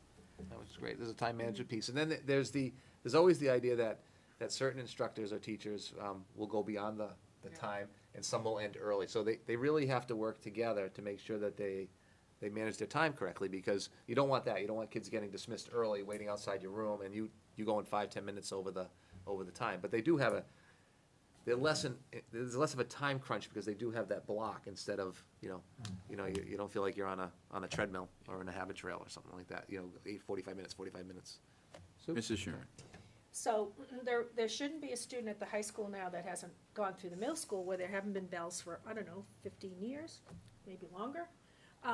And we stopped doing bells, and all the research shows that it's less a stress on the student. Bingo. And yes, it makes the instructor have to be more of a time manager. Occasionally I'd say, oh my gosh, right? We get so involved. But it helps with the engagement piece, it helps with the stress piece, and the anxiety, and it should make it a less stressful time to just move to the next block. And that time right before lunch, right? And you're staring, don't you ask one more question. Yeah. It's time for lunch. But personally, I actually like the no bell policy better than having the bells. I think it just makes the day go a little. Then I'm not like listening for the bell to go to the next class. It makes the day more of a, oh, I'm looking forward to go to this class, or I'm ready to go to this class, rather than, oh, I have to go to this class, because it's like a weird mental thing, I think, at least for me. Good. Very good. Thank you. So, I thought you were gonna ask me about the Nobel Peace Prize or something. That's what I thought. You said no bell. I got nothing. I was leaning on You're just like, I hope he's got the answer. Nobel Peace Prize over here. Oh, thank you. Very good. Committee reports. Safety Where and you facilities starting? meeting. I'm gonna go this way. Oh, okay. Curriculum and assessment met this week. We had a good meeting. We did our goals, and we refined or reflected on our mission statement. As I said, we're gonna stay on top of monitoring the extended learning blocks. I'm excited about that this year. Wellness doesn't start till October. CIP starts this Wednesday, 7 o'clock here. 13th. Safety will meet next Tuesday, the 12th, at 8:30 here. Strategic planning is meeting 4:30 to 6:30 on the 14th with Jay Vogt.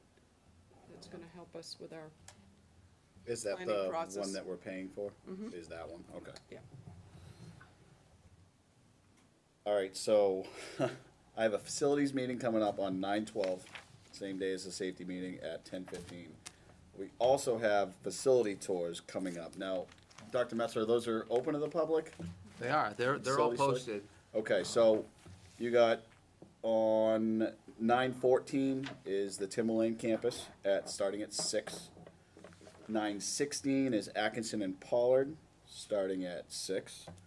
And 9/28 is Danville and Sandown, starting at 6. And then we will have our first BudCom meeting the first one to start is on 9/14 next week. And if you're not going on the tours, but you wanted to come to the budget committee meeting, just a guess, you know, it's It'll be typically late. around 8:30. Yeah, they're late. They're not at the traditional 7 o'clock time, just Right. because the tours take a little longer. Even though it's posted at that time, it's just whatever time they end up getting back from the high school. And my understanding is you can start them later, you just can't start them earlier. Right. Right. Report to the school board, anything? I do have a couple things. Okay. I wanted to invite everybody to the 9/11 service. It's gonna be held at the Town Hall Green in Plastow on 9/11 at 5 PM.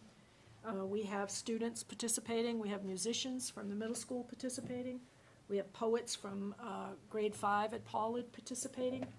We are recognizing this year Demi Gabrielle, wrestler, who participated and unfortunately lost his life after 9/11.